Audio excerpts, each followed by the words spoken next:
మనం అశ్విని నేర్చుకున్నాం, భరణి నేర్చుకున్నాం, కృత్తిక నేర్చుకున్నాం. ఇది రామచంద్రమూర్తి కథకి అన్వయించాలంటే రామాయణానికి అన్వయించాలనుకోండి. ఇంతకు ముందు కూడా నేను 2-3 సార్లు చెప్పాను. ఇది రామాయణానికి కలుపుకోవచ్చును, భారతానికి కలుపుకోవచ్చును.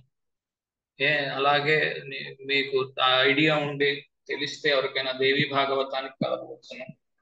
రామాయణం బాగా తెలుసు అందరికీ కాబట్టి రామాయణానికి కలిపే ప్రయత్నంలో మనం ఏం నేర్చుకోవచ్చు అంటే అశ్విని నక్షత్రంలోని రామచంద్రమూర్తి పుట్టారు. ఓకే, భరణి నక్షత్రంలోని చూడండి, భరణిలో అశ్విని అందరికీ తెలుసు. రామచంద్రమూర్తి పుట్టారు. చాలా రోజుల పాటు దశరథుడికి పిల్లలు లేరు. తర్వాత రామచంద్రమూర్తి యొక్క జననం. ఓకే, ఈ రెండు ముక్కలు మనకు అర్థమవుతాయి. అశ్విని చూస్తే అవే అవే క్వాలిటీస్ వస్తాయి. ఎందుకంటే పుత్రులు లేని వారు పున్నామ నరకమునకు పోవుదురు కదా అని ఒక దశరథుడు బాధపడుతూ ఉంటాడు. అంతా ఉంది, నాకు ఆస్తి ఉంది, అన్ని ఉన్నాయి, కానీ పిల్లలు లేరు. ఉంటే తప్ప నేను ఈ నరకంలో వెళ్ళిపోతాను తప్ప స్వర్గారోహణం చేయలేను. అశ్విని కుమారులు కూడా స్వర్గారోహణం లేక, ప్రమోషన్ లేక కూర్చొని ఉన్నారు కదా. అదే కథని మీరు రెండు రకాలుగాను చూడవచ్చు అశ్వినిలో. సో అశ్వినిలో రామచంద్రమూర్తి యొక్క జననం అయ్యింది, అశ్వినికి దైవత్వం వచ్చేసి, ఇలా కూడా అర్థం చేసుకోవచ్చు. భరణి విషయానికి వచ్చినప్పుడు రామచంద్రమూర్తి పెరిగి పెద్దవారు అవుతున్నారు. ఈవిడ తల్లికి దుర్బుద్ధి పుట్టింది. ఇందులో భరణిలో కూడా మీరు చూశారు అంటే ఛాయాదేవికి సంజనాదేవికి, అది కూడా తల్లుల గురించి వచ్చిన తగాదాన్ని, తల్లికి దుర్బుద్ధి పుట్టింది. ఓకే, సో ఇది కూడా మీకు సరిపోతుంది భరణి విషయానికి. ఓకే, భరణిలో రామచంద్రమూర్తి ధర్మ పరిపాలన కొరకు, ఎందుకంటే భరణిలో ధర్మం ఉంది, ధర్మ పరిపాలన కొరకు లేదా పితృవాక్య పరిపాలన కొరకు. పితృడు ఎక్కడి నుంచి చూస్తాం? తండ్రిని 9వ ఇంటి నుంచి చూస్తాం. ధర్మాన్ని ఎక్కడి నుంచి చూస్తాం? 9వ ఇంటి నుంచి చూస్తాం. కనుక ధర్మ పరిపాలన కొరకు రామచంద్రమూర్తి తన యొక్క కర్తవ్య పాలన చేస్తూ అడవుల వెంబట తిరగడం మొదలుపెట్టి అక్కడ ఉండగా మొట్టమొదట ఆయన చంపింది ఒక స్త్రీమూర్తిని, మళ్ళీ మాతృమూర్తిని చంపాడు. ఎవరిని? తాటకని చంపాడు. తాటకి లేదా తాటక మారీచ సుబాహుల తల్లి. ఓకే, కనుక అక్కడ కూడా మళ్ళీ తల్లి కనిపిస్తాం. కనుక తల్లి విషయంలో అంత ఇదిగా లేదు. మరి మనం భరణి విషయంలో మాట్లాడుకున్నప్పుడు తల్లికి అంత అనుకూలించే నక్షత్రము కాదు. తల్లితో గొడవలు ఉండవచ్చును, లేదా తల్లికి అంత అనుకూలమైన నక్షత్రం కాదు. ధర్మ పరిపాలనకు మాత్రం చాలా అనుకూలమైన నక్షత్రము. నిజానికి రామచంద్రమూర్తి యొక్క గొప్పతనము ఆవిష్కరింపబడడం మొదలుపెట్టింది ఎప్పటి నుంచి అంటే మీకు ఆయన వనవాసం మొదలుపెట్టినప్పటి నుంచి, లేదా ముని వెంట అడవులకు వచ్చినప్పటి నుంచి, మారీచ సుబాహుల తల్లి అయిన తాటకిని సంహరించడం మొదలు పెట్టిన దగ్గర నుంచి కదా ఆయన ధర్మమూర్తి అన్న విషయం మనకి ఎక్కువ కనబడుతుంది. లేదా అప్పటిదాకా ఉత్త బాలరాముడు లాగే ఉంటాడు అశ్విని నక్షత్రం. ఆ తర్వాత కోదండం పట్టుకుని తాటకిని చంపిన రాముడిగా కనబడతాడు. కృత్తికా నక్షత్రములోని మీకు కింద వారం చెప్పింది ఏంటి అంటే కత్తి కదా, దాంట్లోని సింబల్. ఆ కత్తి గురించి ఎక్కువసేపు చెప్పాను, లేదు నాకు గుర్తులేదు. సింబల్ కృత్తికలోని కత్తి. కత్తి విషయానికి వస్తే రామచంద్రమూర్తికి ఎలా పనికి వస్తుంది అంటే అందరికీ తెలుసును. లక్ష్మణ స్వామి లేదా రామచంద్రమూర్తి ఒక్కో చోట ఒక్కోలా రాజు. మనకు పేకానం లాగానం ఇష్టం లేదు కాబట్టి ఎవరికి ఎలా కావస్తే అలా తీసుకోండి. లక్ష్మణ స్వామి తెలుగు వారందరూ ఒప్పుకున్నది ఏంటంటే లక్ష్మణ స్వామి శూర్పణఖ యొక్క ముక్కు చెవులు కోసేసాడు. కోయాలి అంటే కత్తి ఉండాలి కదా, ఆ కత్తి కృత్తిక. ఎందుకు కోసాడు అంటే భరణిలోని ప్రవేశించిన ఈ శూర్పణఖ రామచంద్రమూర్తి దగ్గరకు వచ్చి నేను నిన్ను ప్రేమిస్తున్నాను అని చెప్పింది. చెప్పకూడని మాట చెప్పింది. మనకి యమ కథలో కూడా ఆ మాటల గురించి మనం మాట్లాడుకున్నాం. అయితే రామచంద్రమూర్తి ఇగో నాకు భార్య ఉన్నది, అందుకు నేను నిన్ను స్వీకరించలేను అన్నారు. ఈయన కత్తి పెట్టి లక్ష్మణస్వామి ముక్కు చెవులు కృత్తికలో శూర్పణఖవి కోసేశారు. అప్పటిదాకా రామచంద్రమూర్తి తానున్న చోటు నుంచి తాను ఏదో అయోధ్య నుంచి మరో చోటకు వచ్చి అక్కడికి మాత్రమే తెలిసి ఉన్న రామచంద్రమూర్తి గురించి ఒక్కసారిగా లంకానాథుడి వరకు చేరింది కృత్తికలో. అందుకే కృత్తికలో కీర్తి పెరిగింది రామచంద్రమూర్తి. ఫలానా వ్యక్తి ఉన్నాడు, అతని దగ్గర అందరికంటే అందమైన స్త్రీ ఉన్నది, ఆవిడ సీతమ్మ ఆవిడ నేను ఎలాగైనా తెచ్చుకోవాలి, ఓకే అన్నది ఈ రావణాసురుడికి ఒక కోరిక కలిగి. సో ధర్మం నుంచి తప్పుకొని చూస్తే మీకు అలా కనిపిస్తుంది. కీర్తి దాకా చూస్తే కీర్తిలా కనిపిస్తుంది. కనుక ఈ రెండు ఒక్కొక్క నక్షత్రం పక్క పక్కన ఉన్నవి ఒకదానికి ఒకటి సపోర్ట్ చేసుకుంటూ వెళతాయి. అంటే రెండు నక్షత్రాలు పక్క పక్కన ఉన్నాయి, ఇప్పుడు భరణి కృత్తిక ఒకదానికి ఒకటి సపోర్ట్ చేసుకుంటూ వెళతాయి. రెండు ఆపోజిట్స్ లో ఉంటాం. కనుక ఒక చోట ధర్మం చేస్తూ ఉంటే కృత్తికలోంచి మంచి ఫలితం వస్తుంది. ఇతను ధర్మాత్ముడు అన్న పేరు మీకు కృత్తికలో పాకుతుంది. అంటే భరణిలో ధర్మం చేస్తే కృత్తికలో మీకు మంచి కీర్తి వస్తుంది. భరణిలో అధర్మం చేస్తే కృత్తికలో మీకు అపకీర్తి వస్తుంది. ఇప్పుడు మనం స్టార్ట్ చేయబోతున్నది రోహిణి నక్షత్రం. ఓకే, రోహిణిలో చూశారంటే మీరు రోహిణి అన్న పేరు తీసుకోండి. రోహణ, రోహణ అంటే పైకి ఎక్కడం, ఆరోహణ అవరోహణ అని సంగీతంలో ఉంటాయి కదా. ఆరోహణ అంటే పైకి వెళ్ళడం, అవరోహణ అంటే కిందికి దిగడం. సో ఈ రోహిణిలో ఏమిటి అంటే ఆరోహణ బాగా ఎక్కువ ఉంటుంది, అవరోహణ కూడా ఉంటుంది. ఆరోహణ అవరోహణల మధ్యన జగత్తంతా ఎలాగైతే కొట్టుమిట్టాడుతూ ఉంటుందో ఆ రకంగా ఉంటుంది రోహిణి. అంటే ఉదాహరణకి మరో రకంగా మనం నేర్చుకుంటుంది ఇప్పుడు ఏమిటి అంటే అశ్విని నక్షత్రంలోని స్పర్మ్గా విడుదలైన మనము తల్లి దీంట్లోకి ప్రవేశించి గర్భసంచిలోకి ప్రవేశించి తల్లకిందులుగా మనము వేళ్లాడుతూ ఉన్నాం భరణిలో. కృత్తికలో మన బొడ్డు కోసి బయటకి నగ్నంగా పడుకోబెట్టారు. అందరూ వచ్చి చూశారు, అబ్బా ఎంత బాగున్నాడో పిల్లడు, ఆహా సంతోషం, ఓహో సంతోషం అని మనల్ని టాక్ ఆఫ్ ది టౌన్ చేశారు. అంటే మనల్ని చూసి అందరూ మురిసిపోయారు. కృత్తికలో కీర్తి వచ్చింది. కృత్తికలో ఆహాహా మీకు అబ్బాయి పుట్టాడు, ఆహాహా మీకు అమ్మాయి పుట్టిందా. ఈ రోహిణిలో ఏమిటి అంటే పుట్టిన తర్వాత మొదలయ్యే కష్టాలు చాలా ఉంటాయి కదా. ఇక్కడ కూర్చో, ఇలా పడుకో, ఇది నేర్చుకో, పాలు తాగు. పాలు పడతారు ముందు కృత్తికలు, అదే రోహిణిలో బట్టి పెంచడానికి ప్రయత్నం చేస్తూ ఉంటారు. రోహణ అంటే పైకి పెంచడం, పిల్లాడిని పెంచడాన్ని రోహిణితో పోల్చుకోవచ్చు. సో మనం పెరుగుతూ ఉంటాం రోహిణి. చూడండి, 3 నెలల ఒక రోజు పిల్లాడిని చూడండి, ఒక 6 నెలలు పోయాక చూడండి, మనిషి డబల్ ట్రిపుల్ 4 టైమ్స్ అయిపోతాడు కదా. వేరే మనం 30 ఏళ్ళు 40 ఏళ్ళు వచ్చిన వాళ్ళం ఒక సంవత్సరం తర్వాత చూస్తే మనిషి అంత పెద్ద పెరగడం. కనుక ఈ రోహిణిలో కూడా మీకు టైమింగ్ చాలా డిఫరెంట్ గా ఉంటుంది. ఇవి కొంచెం లోపలికి వెళ్ళిన తర్వాత నేర్పిస్తారు. సో రోహిణిలో మనం నేర్చుకున్నది ఏమిటి అంటే పోషణ. ముఖ్యంగా ఏమిటి అంటే మీకు కావలసినవన్నీ మీ నోటికి అందించి మీకు తల్లి ఎలాగైతే పోషణను అందిస్తుందో, పాపాయిగా జాగ్రత్తగా కాపాడుకుంటూ వస్తుందో అది రోహిణి. సింపుల్ టర్మ్స్ లో చెప్పాలి అంటే పెంచుకుంటూ పోయేది రోహిణి. ఒక్కొక్కసారి చిన్న చిన్న దెబ్బలు గట్ర తగులుతాయి. అప్పుడు మళ్ళీ అయ్యో నాన్న నీకు దెబ్బ తగిలిందా అని చెప్పి తల్లి ఎలాగైతే ఓదార్చి మళ్ళీ మనల్ని మనిషిని చేస్తుందో రోహిణి ఇంచుమించుగా అలాగే చేస్తుంది. ఎందుకంటే చిన్నప్పుడు పాకడానికి ప్రయత్నం చేస్తూ పడిపోతూ ఉంటారు, లేవడానికి ప్రయత్నం చేస్తూ పడిపోతూ ఉంటారు. కానీ పడిపోయాడు కదా అని ఆగుతాడా చిన్నపిల్లడు? ఆగడం. దెబ్బ తగిలినా సరే మళ్ళీ లేచి పరిగెడుతూ ఉంటాడు. జాగ్రత్తగా చూస్తే రోహిణి అలా పనిచేస్తుంది. ఎన్నిసార్లు పడిపోయినా సరే మరల మిమ్మల్ని లేపి మీ కర్తవ్యం వైపు మిమ్మల్ని ముందుకు నడిపిస్తుంది. కనుక రోహిణి బలంగా ఉండడము ఇంపార్టెంట్. కానీ రోహిణిలో ఒక పిచ్చుంది. ఒక్కొక్కసారి ఏంటి అంటే ప్రమాదం అని తెలిసినా కూడా వెళ్ళి ముట్టుకుంటూ ఉంటారు చిన్నపిల్లలు, వెళ్ళి పట్టుకుంటూ ఉంటారు చిన్నపిల్లలు. మనం ఆపుతూ ఉంటాం. ఏదో వెలుగుతున్న ఊదత్తులు ఉంటాయి, అది ప్రమాదం. కానీ వాళ్ళది ఏమిటో ఉంది, క్యూరియాసిటీ. అది తెలుసుకోవాలి, అది ఏమిటో అది తెలుసుకుని అది పట్టుకొని చూస్తే కానీ తెలియదు. వెలుగుతున్న ఊదత్తులు ఎర్రగా ఉంది, రెండు కిందన పచ్చగా ఉంది ఊదత్తు, ఇదేదో పట్టుకుంటే బాగుంటుందని వెళ్ళి పట్టుకుంటాం. కనుక ఒక్కొక్కసారి దానివల్ల యాక్సిడెంట్స్ జరగవచ్చు, తప్పిదాలు జరగవచ్చు, దెబ్బలు తగలవచ్చు జీవితంలో. వీటిని ఎలాగైనా తీసుకోవచ్చు. యాక్సిడెంట్ అన్న పదానికి కొత్త ఏదో 2 వాహనాలు గుద్దుకుంటే జరిగేదాన్ని యాక్సిడెంట్ గా తీసుకోకూడదు. తప్పిదములు అంటే తప్పులు అన్న వాటిని మీరు తీసుకోవచ్చు. అవి ఎలాగా అన్నది నేను ఒక్కొక్క దాంట్లో నుంచి రిలేట్ చేసుకుంటూ వెళతాను. ప్రజాపతే రోహిణి ఆపహ పరస్తాత్ ఓషధయో అవస్థాత్. ఓకే, ఇందులో ఆపహలో ఇంతకు ముందు భరణిలో కూడా మనకి ఆపహ వచ్చింది చూడండి, ఆపభరణి అని వచ్చింది. ఆపభరణి అంటే నీటిని మోసేది. ఓకే, సో ఎక్కడ నీరు ఉంటుందో కిందటి మారు నేను చెప్పినట్టు జ్ఞాపకం నాకు లేదు, మొన్న ఈ మధ్యన చెప్పినప్పుడు నీరు దేనికి సిగ్నిఫికేషన్ లేదా నీరు దేనికి కారకత్వము అంటే, మనము స్పర్మ్ గా విడుదలైనప్పుడు కూడా 70% స్పర్మ్ లో కూడా నీరు మాత్రమే ఉంటుంది. ఓకే, మిగిలినవి మాత్రమే శుక్రకణములు, మిగిలినది డిస్పర్స్ అవ్వడానికి వాటర్ ని యూజ్ చేస్తాయి శుక్రకణాలు. శుక్రకణాలేమో నీటిలో ప్రయాణం చేస్తాయి.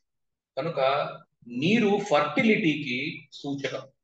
ఫర్టిలిటీ అంటే పిల్లలను కలగలిగే శక్తిని ఫర్టిలిటీ అంటారు. ఓకే, ఎవరైతే తెలుగు వారు పూర్తిగా ఉన్నారో వాళ్ళ గురించి పిల్లలు కనగలిగే శక్తి ఆపహ నుంచి వస్తుంది. కనుక ఆపహ ఎక్కడ కనిపించిన ఇటు పైన శ్లోకాల్లో మీరు నీరు ఉన్నది అంటే, ఇప్పుడు నీరుంది, నీరుంటే ఏంటవుతుంది? ఓ మొక్క పెరుగుతుంది. ఓ మొక్క పెరగాలి, నీరుంటాలి.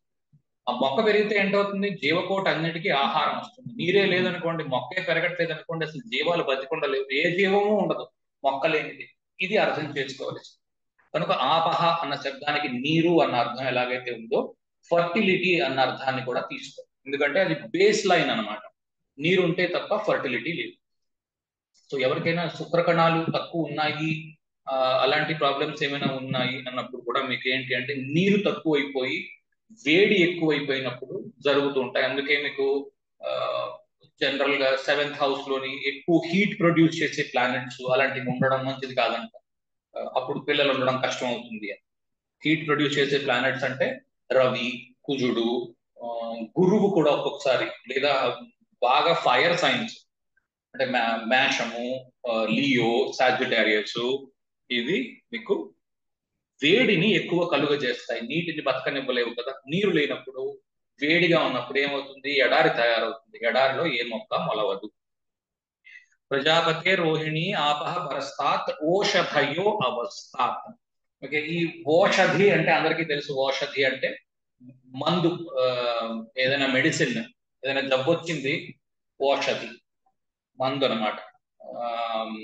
ఒకటి ప్రమాదం జరిగింది, ఆ ప్రమాదంలో వచ్చిన గాయాలకి మందు రాసుకోవడము, లేదా నోట్లోకి మందు వేసుకోవడం, ఆ గాయాలు తగ్గే వరకు వెయిట్ చేయడం, ఒక అర్థం. రెండో అర్థము, ఏదో విషయం జరుగుతోంది, ఆ విషయం జరుగుతున్నప్పుడు మనస్సుకు దెబ్బ తగిలి ఆ మనస్సుకు మందు రాసుకుంటున్నాం. కనబడడం లేదు గాయం బయటికి. కనుక రోహిణిలో గాయం కనబడ్డా బయటికి కనబడకపోయినా ఏదో ఒక ఔషధ సేవనము ఉండవచ్చు, లేదా ఓదార్పు పొందుతూ ఉండవచ్చు. ఎందుకంటే ఆపహ అంటే ఎమోషన్. మనిషి ఎమోషనల్ గా ఏదో దెబ్బతిన్నాడు, మానసికంగా ఏదో దెబ్బతిన్నాడు. ఆ దెబ్బకి నలుగురితో చేరి ఏమంటారు, స్వాంతన పొందడము అంటారు కదా. ఆ స్వాంతన పొందుతూ ఉండడాన్ని కూడా ఔషధముతో చెప్పవచ్చు. దాన్ని కూడా ఓషధయో అవస్థలోకి కలపవచ్చు. ఇది చాలా సులువైన నక్షత్రము, ఏమి అంత పెద్ద పెద్ద శిక్షలు దీంట్లో నుంచి రావు. కానీ ఇది ఎక్కువ కాలము స్థిరముగా ఉండగల నక్షత్రం. అంటే ఈ దీంట్లో ఒకవేళ ఏదైనా ప్రాబ్లం ఉండి దీని వలన ఏదైనా ఇష్యూ వస్తే, ఏమిటో ఫర్ ఎగ్జాంపుల్ ఇష్యూ ఎలా వస్తుంది అంటే, ఇది ఏ గ్రహము ఉన్నా దాన్ని పెంచుతుంది, లేదా ఏ కారకత్వం దీనికి కనెక్ట్ అయినా దాన్ని పెంచుతుంది. అంటే ఇప్పుడు 10వ ఇంటి వాడు కనెక్ట్ అయ్యాడు అనుకుందాం రోహిణికి. 10వ ఇంటి వాడు ఏం తీసుకొస్తాడు? ఒకటి ఉద్యోగాన్ని, రెండు పెద్ద కీర్తిని. కీర్తి కావాలి అంటే 1వ ఇల్లు 10వ ఇల్లు. ఎవరికైతే తెలియదు, కొత్తగా వచ్చున్నారో వాళ్ళు తెలుసుకోండి. కీర్తి బాగా రావాలి, మంచి కీర్తి రావాలి అంటే 1వ ఇల్లు 10వ ఇల్లు, ఈ రెండు ఇంపార్టెంట్. కనుక మంచి కీర్తి సంపాదించాలి అంటే 10వ ఇంటి అధిపతి యొక్క డిస్పోజిటరు మీకు కృత్తిక రోహిణిల్లో ఉన్నాడు, కీర్తి పెరుగుతుంది. ఓకే, కానీ 6వ ఇంటి వాడు రోగాన్ని చూపెడతాడు కదా, 12వ ఇంటి వాడు నష్టాలను చూపెడతాడు. 12వ ఇంటి వాడు వెళ్ళి రోహిణిలో ఉన్నాడు అనుకోండి, నష్టాలను పెంచుతాడు. 6వ ఇంటి వాడు ఉంటే రోగాల్ని పెంచవచ్చు, లేదా అప్పుల్ని పెంచవచ్చు. ఏ సిగ్నిఫికేషన్ రోహిణిలో ఉంటే అది పెరగవచ్చు. అంటే 6వ ఇంటి ద్వారా మంచి జరగదా? మంచి జరుగుతుంది. బాగా కష్టపడి పని చేయగల తత్వము బాగా పెరుగుతుంది 6వ ఇంట్లో. అది పెరిగినా ఒక రకంగా నష్టమే కదా. ఇప్పుడు అంత కష్టపడి పని చేసే ఉపయోగం ఏముంది? ఎంత కష్టపడాలో అంతే కష్టపడాలి, అంతకు మించి కష్టపడడం అనవసరం. కనుక సాధ్యమైనంత వరకు షష్టాష్టమ వ్యయాలకి సంబంధించిన విషయాలు అక్కడ లేకుండా ఉండడం మంచిది. ఓకే, ఎందుకంటే దానివల్ల లగ్నాలకి అంటే 1, 6, 2 కాంబినేషన్ వస్తుంది కదా. ఫర్ ఎగ్జాంపుల్ వృషభ లగ్నం, అలాంటప్పుడు అవును. మిక్స్డ్ రిజల్ట్ ఉంటుందా? కస్ప్ గురించి మాట్లాడుతున్నారా? వృషభ లగ్నంలోని మీ లగ్నం ఏమో, లగ్న కస్ప్ ఏమో రోహిణిలో ఉంది, దానిగా మాట్లాడుతున్నారు. అవును సార్, అవును సార్. సో కస్ప్ ఒక్కటే కాదు కదా ఇచ్చేది, కస్ప్ ఓన్లీ 20% ఇస్తుంది. ఓకే, ఇప్పుడు లిబ్రా ఉంది, ఇప్పుడు నా లగ్నం తీసుకోండి లిబ్రా. ఓకే, నాకు అష్టమం కరెక్ట్ గా రోహిణిలో ఉంది, ఎగ్జాక్ట్లీ రోహిణిలో వస్తుంది నా కస్ప్. ఓకే, సో రోహిణిలో ఏం పెరుగుతుంది? అష్టమానికి సంబంధించినవన్నీ పెరుగుతాయి. ఏం పెరుగుతుంది? పెరిగితే దాన్ని యూజ్ చేసుకోవడం బట్టి ఉంటుంది. నువ్వు పెంచుకోగలిగితే అష్టమానికి సంబంధించిన సిగ్నిఫికేషన్ జ్యోతిషం కూడా అవుతుంది. ప్రయత్నం చేస్తే అది కూడా పెరుగుతుంది, లేదా అపకీర్తి బాగా పెరుగుతుంది. ఓకే, అర్థమైందా? Okay sir, okay sir. Okay, so ఈ నక్షత్రానికి అధిదేవత ప్రజాపతి.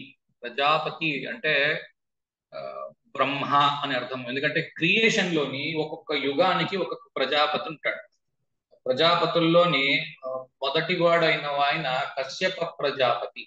కశ్యప ప్రజాపతి సూర్యుడి యొక్క తండ్రి. ఓకే, అంటే ఈ ఈ ప్రపంచంలో అసలు ప్రపంచం అన్నదే ఏర్పడక ముందు ఉన్నవాడు కశ్యపుడు. ఆ కశ్యపుడి యొక్క కొడుకే సూర్య భగవానుడు. ఈ మాట ఈ వారం నాకు కొద్దిగా ప్రిపేర్ అవ్వడానికి టైం కుదరలేదు. నేను మీకు నెక్స్ట్ టైము ఆ మహర్షులు, వారి చరిత్ర, దాంట్లో నుంచి ప్లానెట్స్ ఎవల్యూషన్ ఎలా వచ్చిందో అదొక్కటి కూడా చెప్తాను. వారు కొంచెం బిజీగా ఉండడం చేత అది నేను తయారు చేయలేదు. గుర్తుపెట్టుకోవాల్సింది ఏమిటి అంటే కశ్యప ప్రజాపతి అన్న వ్యక్తి సూర్యుడి యొక్క తండ్రి. ఆ సూర్యుడు మార్తాండుగా ఉండేవాడు. మార్తాండు అంటే ఏమీ లేదు, అదే మొన్న కిందటి మారు చెప్పినట్టే బిగ్ బ్యాంగ్ థియరీకి ముందు మార్తాండు అంటే బాగా పెద్ద బెలూన్ లాగా ఉన్న ఒక ఆకారము లేని ముద్దలాటి వెలిగిపోతున్న సూర్యుడిని మార్తాండు అంటారు. అంటే బాగా ప్రిమిటివ్ స్టేజ్ లో ఉన్న సన్, అంటే యుగం లేదా అసలు ఆ, ఏంటంటారు, ఎవల్యూషన్ స్టార్ట్ అవ్వడానికి ముందు దశ అన్నమాట. ఆ మార్తాండుని కన్నాడు కశ్యపుడు. అలాంటి కశ్యప ప్రజాపతి మొత్తం భూమి మీద ప్రాణికోటి తిరగడానికి, గ్రహములు ఏర్పడడానికి కూడా కారణమయ్యాడు కశ్యపుడు. ఎందుకంటే సూర్యుడిలో నుంచే మిగిలిన గ్రహాలన్నీ పుట్టుకొని వచ్చాయి. అలాంటి కశ్యపుడి తర్వాత చాలా మంది ప్రజాపతులు అయ్యారు. అందులో ముఖ్యంగా దక్ష ప్రజాపతి ఒకరు. వారి స్టోరీ మనం తెలుసుకుంటాం ఇందులో.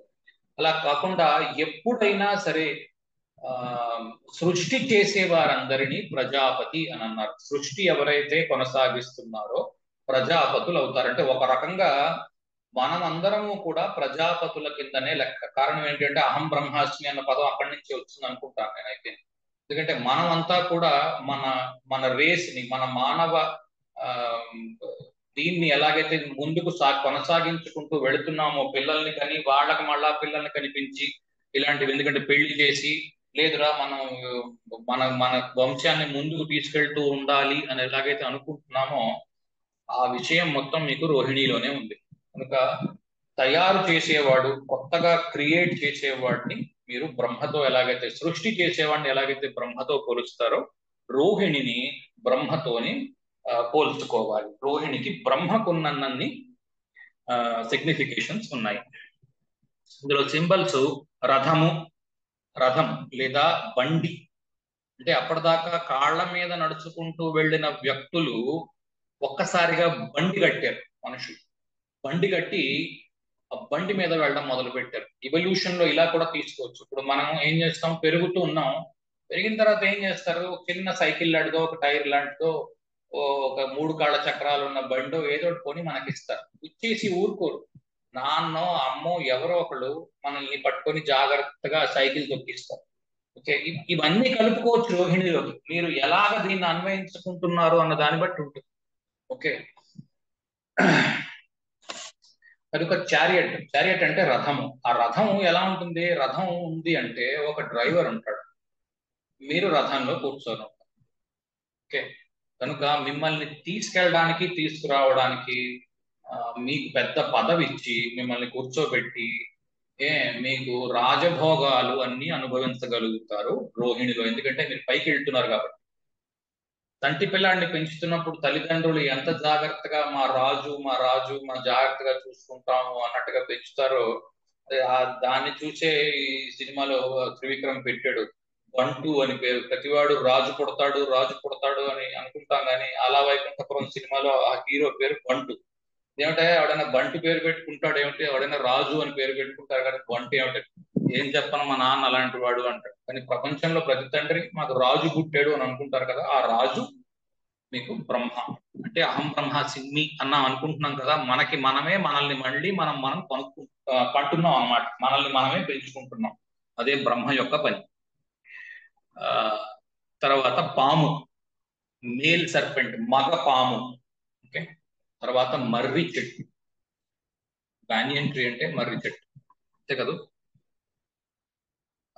తర్వాత ధ్రువ నక్షత్రం, ధ్రువ స్థిర, ఈ నక్షత్రం యొక్క కైండ్ ఏమిటంటే దీంట్లో ఏ రిజల్ట్ వచ్చినా స్థిరంగా ఉంటుంది.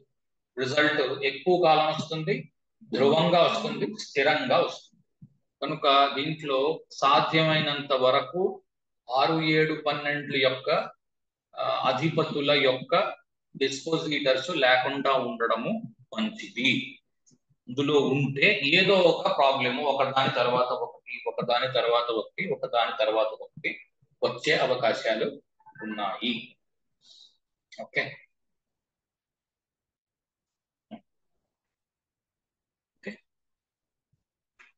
Right. So facing upwards. So దీంట్లో రోహిణిలో ప్రాబ్లం వస్తే, బ్రహ్మగారికి ప్రాబ్లం వస్తే ఏం చేస్తాడు అంటే పైకి చూస్తాడు. పైకి చూస్తే ఎవరు కనిపిస్తారు? విష్ణుమూర్తి కనిపిస్తారు. అంటే అతనికంటే పైన ఉన్న వ్యక్తిని ప్రార్థిస్తాడు అనమాట. సో దీంట్లో ఇబ్బంది వస్తే రోహిణిలో జనరల్ గా మనుషులకి ఇవ్వవలసిన రెమెడీ ఏమిటి అంటే భక్తికి సంబంధించిన రెమెడీ ఇవ్వచ్చు. ఇవి ఇలా కూడా వాడవచ్చు. ఊర్ధ్వముఖము అంటే పైకి చూడవలసిన అవసరం ఉంది కనుక మీరు ఏ మంత్రము అలాంటి రెమెడీస్ ఇవ్వచ్చు. తర్వాత ఇప్పుడు ఫేసింగ్ డౌన్వర్డ్స్ ఉంది, అధోముఖము, కిందకు చూస్తున్నారు అనుకోండి, మిమ్మల్ని మీరు కరెక్ట్ చేసుకోండి అన్న రెమెడీ ఇవ్వచ్చు. దీన్ని లైఫ్ స్టైల్ రెమెడీస్ అంటారు. జనరల్ ఈ రోజుల్లో అందరూ మాట్లాడేది ఎక్కువగా ఈ లైఫ్ స్టైల్ రెమెడీస్ మీద. ఎందుకంటే జనాలకు చాలా మందికి నాకు ఈ పూజలు పునస్కారాలు రెమెడీలు ఇవ్వకండి, నాకు ఏమైనా లైఫ్ స్టైల్ రెమెడీస్ ఉంటే ఇవ్వండి అంటే, నేను చేస్తున్న పని ఏమైనా మార్చుకోగలిగితే అలాంటివి ఏమైనా ఇవ్వండి. పూజలు పునస్కారాలకి నాకు నమ్మకాలు లేవంటే ఎవరి నమ్మకాలు వాళ్ళవి. ఒక్కోసారి అలాంటి రెమెడీ ఇవ్వవలసి వస్తుంది. దాన్ని మీరు హారోస్కోప్ చూసి కూడా అర్థం చేసుకోవచ్చు. ఎంతవరకు ఇతను భక్తి తత్పరత చూపించగలడు, ఎంతవరకు లైఫ్ స్టైల్ రెమెడీ అయితే తీసుకోగలడు అని అది కొద్దిగా కోను అర్థమవుతుంది. Nick name star of ascent. So పైకి ఎక్కేది, దీని నిక్ నేమ్ ఏమిటి అంటే పైకి ఎక్కే తార. ఫౌండేషన్ అబౌవ్ మొక్కలు, ఫౌండేషన్ బిలో నీరు. కనుక నీరు మొక్కల పెంపకము, ఆ మొక్కల్లో నుంచి వచ్చిన పళ్ళని లేకపోతే ఆకులని తినే జంతువులు, ఆ జంతువుల్ని తినే మనుషులు అనుకోవచ్చు, మరో జంతువులు, టోటల్ ఫుడ్ చైన్ అంతా మీకు రోహిణి మీద ఆధారపడి ఉంటుంది. డిజైర్ అంటే కాంక్ష, attract a lover and unite with him. ఎందుకు ఇలా అంటున్నారో నేను చెప్తాను. ఒక ప్రేమికుణ్ణి చూసి అతనితోని కలవడము. ఈ నక్షత్రం యొక్క ప్రథమ ఇదేమిటి అంటే జిజ్ఞాస ఏమిటి అంటే ఒక ప్రేమికుణ్ణి చూసి అతనితో కలవడం. ఎందుకు అలా అంటున్నారో చెప్తాను కొద్దిసేపు. శక్తి, ప్రతి నక్షత్రానికి శక్తి ఉన్నట్లే ఈ నక్షత్రానికి కూడా రోహణ శక్తి అనే శక్తి ఉంది. కనుక ఇది ఆరోహణము అవరోహణము రెండూ చేయించగలదు. Power to create and grow, తయారు చేసి పెంచడము, ఇది దీని యొక్క శక్తి. ఆఖరిగా దీని డిజైర్, దీని కాంక్ష ఏమిటి అంటే అసలు కాంక్ష పెరుగుతూ ఉండడం, ఎక్స్పాండ్ అయిపోతూ ఉండడం, ఆపకుండా పెరిగిపోతూ ఉండడం. ఇందులో 5 నక్షత్రాలు ఉన్నాయి. ఇది కూడా మల్టిప్లిసిటీ చూపిస్తుంది. కనుక 5 ఉన్నది కనుక పిల్లలకి చాలా ఉపయోగపడే నక్షత్రం. పిల్లలు బాగుండాలి, ఎందుకంటే ఇది ఆపహ ఉంది కదా. సో ఇక్కడి నుంచి కూడా మీరు పిల్లల్ని చెక్ చేయవచ్చు. సో పంచమ అధిపతి డిస్పోజిటర్ అలాంటి వాళ్ళు ఇక్కడ ప్లేస్ అయి ఉన్నప్పుడు, 5th లార్డ్ డిస్పోజిటర్ అలాంటి వాళ్ళు ఇక్కడ ఉన్నప్పుడు ఎక్కువ మంది పిల్లలు ఉండే అవకాశం ఉంది. కానీ వాళ్ళ వల్ల కూడా కొన్ని ఇబ్బందులు ఉన్నాయి, అవేంటో కూడా చెప్తాను. పిల్లలకి జనరల్ గా ఈ నక్షత్రము పాడు చేయదు, సాధ్యమైనంత వరకు పిల్లల్ని కలిగిస్తుంది. ఎందుకంటే ఈ నక్షత్రం యొక్క శక్తే మీకు ఆపహ ఉంది కనుక అందులో పిల్లల గురించి ఎక్కువ ఉంటుంది. బ్రహ్మ క్రియేషన్ స్టోరీ. సో మీరు బ్రహ్మని తీసుకున్న తర్వాత కశ్యపుణ్ణి తీసుకున్న దక్షుణ్ణి తీసుకున్న కామన్ గా కనిపించేది ఏంటంటే వాళ్ళంతా రాజులు. దక్షుడు రాజుగా ఉండేవాడు, కశ్యపుడు కూడా రాజుగా ఉండేవాడు. బ్రహ్మని మనం రాజుగా చూపించాం, బ్రాహ్మణుడిగా చూపిస్తాం, ఎక్కడ చూపించాం. కానీ వీళ్ళు ఈ ప్రజాపతులందరూ కూడా రాజసము కనిపించే బ్రాహ్మణులు అన్నమాట. అంటే ఇప్పుడు ఎలాగైతే శుక్రాచార్యుడు ఉన్నాడు అని, అందుకే శుక్రకణాలు, శుక్రాచార్యుడికి రజస్సు, శుక్రాచార్యుడు రాజు లాంటి వాడు. పరశురాముడు కూడా చూడండి ఎంతటి బ్రాహ్మణ కుటుంబంలో పుట్టినా సరే అందరినీ చంపేసి రాజసాన్ని అవలంబించాడు. అందుకే రాముడు కూడా నా బ్రాహ్మ్యాన్ని చూస్తున్నావు నువ్వు కానీ నా క్షాత్రాన్ని నువ్వు చూడట్లేదా రామా అన్నట్టు పరశురాముడు మీకు ప్రశ్నించినట్టు కనిపిస్తుంది. కనుక ఈ రెండు కలిసిపోయి ఉంటాయి దీంట్లో, బ్రాహ్మ్యము క్షాత్రము రెండు కలిసి ఉంటాయి. అందుకే అంత ఏమంటారు, క్షాత్రం ఉండడం వలనే ఆ రజస్సు ఉండడం వలనే మీకు డబ్బు, ఆ బ్రాహ్మ్యం ఉండడం వలనే మీకు పిల్లల యొక్క ఉత్పత్తి ముందుకు వెళ్ళడం. ఓకే, ఆ రెండు పనికొస్తున్నాయి దీంట్లో. బ్రహ్మకి అంటే ఇంతకు ముందు నా వీడియోస్ 2-3 ఉంటాయి, ఆల్ నక్షత్రాస్ ఇన్ బ్రీఫ్ అని ఉంటుంది. లేకపోతే వినలేదు వాళ్ళు వినండి వెళ్ళి. ఈ మారు అది మళ్ళా రిపీట్ చేయదలుచుకోలేదు, ఎందుకంటే చాలా బాగా వచ్చింది, దాన్ని మళ్ళీ నేను రిపీట్ చేసి పాడు చేయదలుచుకోలేదు. ఎవరు వినాలన్నా సరే ఇక్కడ పెడతాను, దీంట్లో ఉంటుంది, ఇగో ఇందులో ఉంది ఆల్ నక్షత్రాస్ ఇన్ బ్రీఫ్. ఇది వినండి వెళ్ళి, ఎవరికి అవకాశం ఉంటే వాళ్ళు వినండి, టైం తీసుకోండి. ఒక్కసారిగా అర్థం కాదు, నేను చెప్పిన 10 సార్లు చెప్పినట్టు బేగానం లాగానం లాగా ఉంటుంది, కానీ ఓపికగా వినవలసింది, వేరే ఆప్షన్ లేదు. వినండి జాగ్రత్తగా, దాంట్లో చాలా చాలా బాగా వచ్చింది. బ్రహ్మ ని తీసుకున్నా, విష్ణువుని తీసుకున్నా, లేకపోతే శివుడిని తీసుకున్నా, వీటన్నిటిలోని ఎక్కడి నుంచి కలుపుకున్నా ఇదంతా ఒకటే పదార్థం. ఒకటే పదార్థము అన్ని రాసుల్లో 12 రాసుల్లో తిరుగుతూ మనల్ని బతికిస్తోంది. ఇంతే, ఇంతకు మించి ఏం లేదు. ఒక్కో చోట మనకు ఒక్కొక్కలాగా స్వామి దర్శనం ఇస్తున్నారు. ఎవరికైతే భక్తి తత్పరత ఉందో వాళ్ళు అలా అర్థం చేసుకోవచ్చు. అది లేని వాళ్ళు డార్విన్స్ అప్రోచ్ తీసుకునే వాళ్ళకి ఆల్రెడీ నేను ఎవల్యూషన్ ప్రాసెస్ ఎక్స్ప్లెయిన్ చేశాను.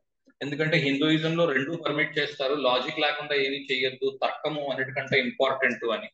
కనుక తర్కాన్ని వదిలిపెట్టకండి, ఏదో గుడ్డి నమ్మకాలతో ఏది చేయకండి. నమ్మకం లేదు చేయకండి పూజ, తప్పు లేదు, ఎందుకంటే ఖచ్చితంగా భగవంతుణ్ణి నమ్మాలని ఎక్కడ ఏం లేదు. అయితే బ్రహ్మ, ఇప్పుడు మనం దాన్ని స్టోరీగా తీసుకుందాం. బ్రహ్మకి మహేశ్వరుడు తర్వాత శివుడు ముగ్గురు క్రియేట్ అయిన తర్వాత ఒక్క దాంట్లో నుంచి ముగ్గురు బయటికి వచ్చి ముగ్గురు 3 విధుల్ని పంచుకున్నారు. అందరికీ తెలిసిందే, సృష్టి స్థితి లయ. ఈ సృష్టి విషయాన్ని బ్రహ్మకు అప్పగించారు. బ్రహ్మ నువ్వు నించుని లేకపోతే కూర్చుని నువ్వు అర్జెంట్ గా సృష్టి మొదలుపెట్టు అని. ఈ సృష్టి మొదలుపెట్టిన బ్రహ్మ మానస పుత్రుడుగా కొందరిని కన్నాడు. అంటే తన మనస్సులో నుంచి తానే మనుషుల్ని పుట్టించాడు. అదెలా సాధ్యమో అని అనుకోకండి, జాగ్రత్తగా గమనించండి. ఒకే మనిషిలో ఆడ మగ ఇద్దరు కలిసి ఉన్నవాడు ఒకడు ఉన్నాడు, ఆయనే అర్ధనారీశ్వరుడు.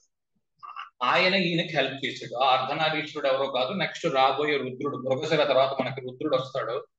ఆ రుద్రుడు శివుడుగా ఉన్నప్పుడు బ్రహ్మకి సహాయం చేశాడు. నువ్వేం బాధపడకు, అర్ధనారీశ్వర తత్వ బోధ చేస్తాను, దాంట్లో నుంచి నువ్వు మానస పుత్రుల్ని కనవచ్చును. ఇది ఎక్కడి నుంచి తీసుకొని వచ్చావు, ఇది ఎక్కడి నుంచి దొరికింది, ఇలాంటి ప్రశ్నలు ఏం అడగకండి.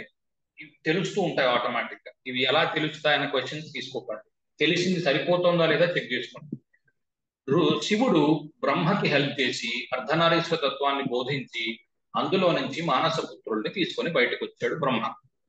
వచ్చిన మానస పుత్రులందరూ బ్రహ్మ యొక్క మస్తిష్కంలో నుంచి వచ్చిన వారు కనుక వాళ్ళంతా కూడా 7-8 సంవత్సరాల వయస్సు వచ్చేసరికి వాళ్ళకి అర్థమైన విషయం ఏమిటి అంటే, మనము, వాళ్ళ పేరే సనక, సనందన, సనత్ కుమారాదులు. వీళ్ళు ముగ్గురు ఏమనుకున్నారంటే, ఒరే బాబు, నాన్నగారు బ్రహ్మగారు మనల్ని పుట్టించారు, మనకి ఏం అప్పగిస్తున్నారు అంటే మిగిలిన సృష్టి మీరు చేయండి అని.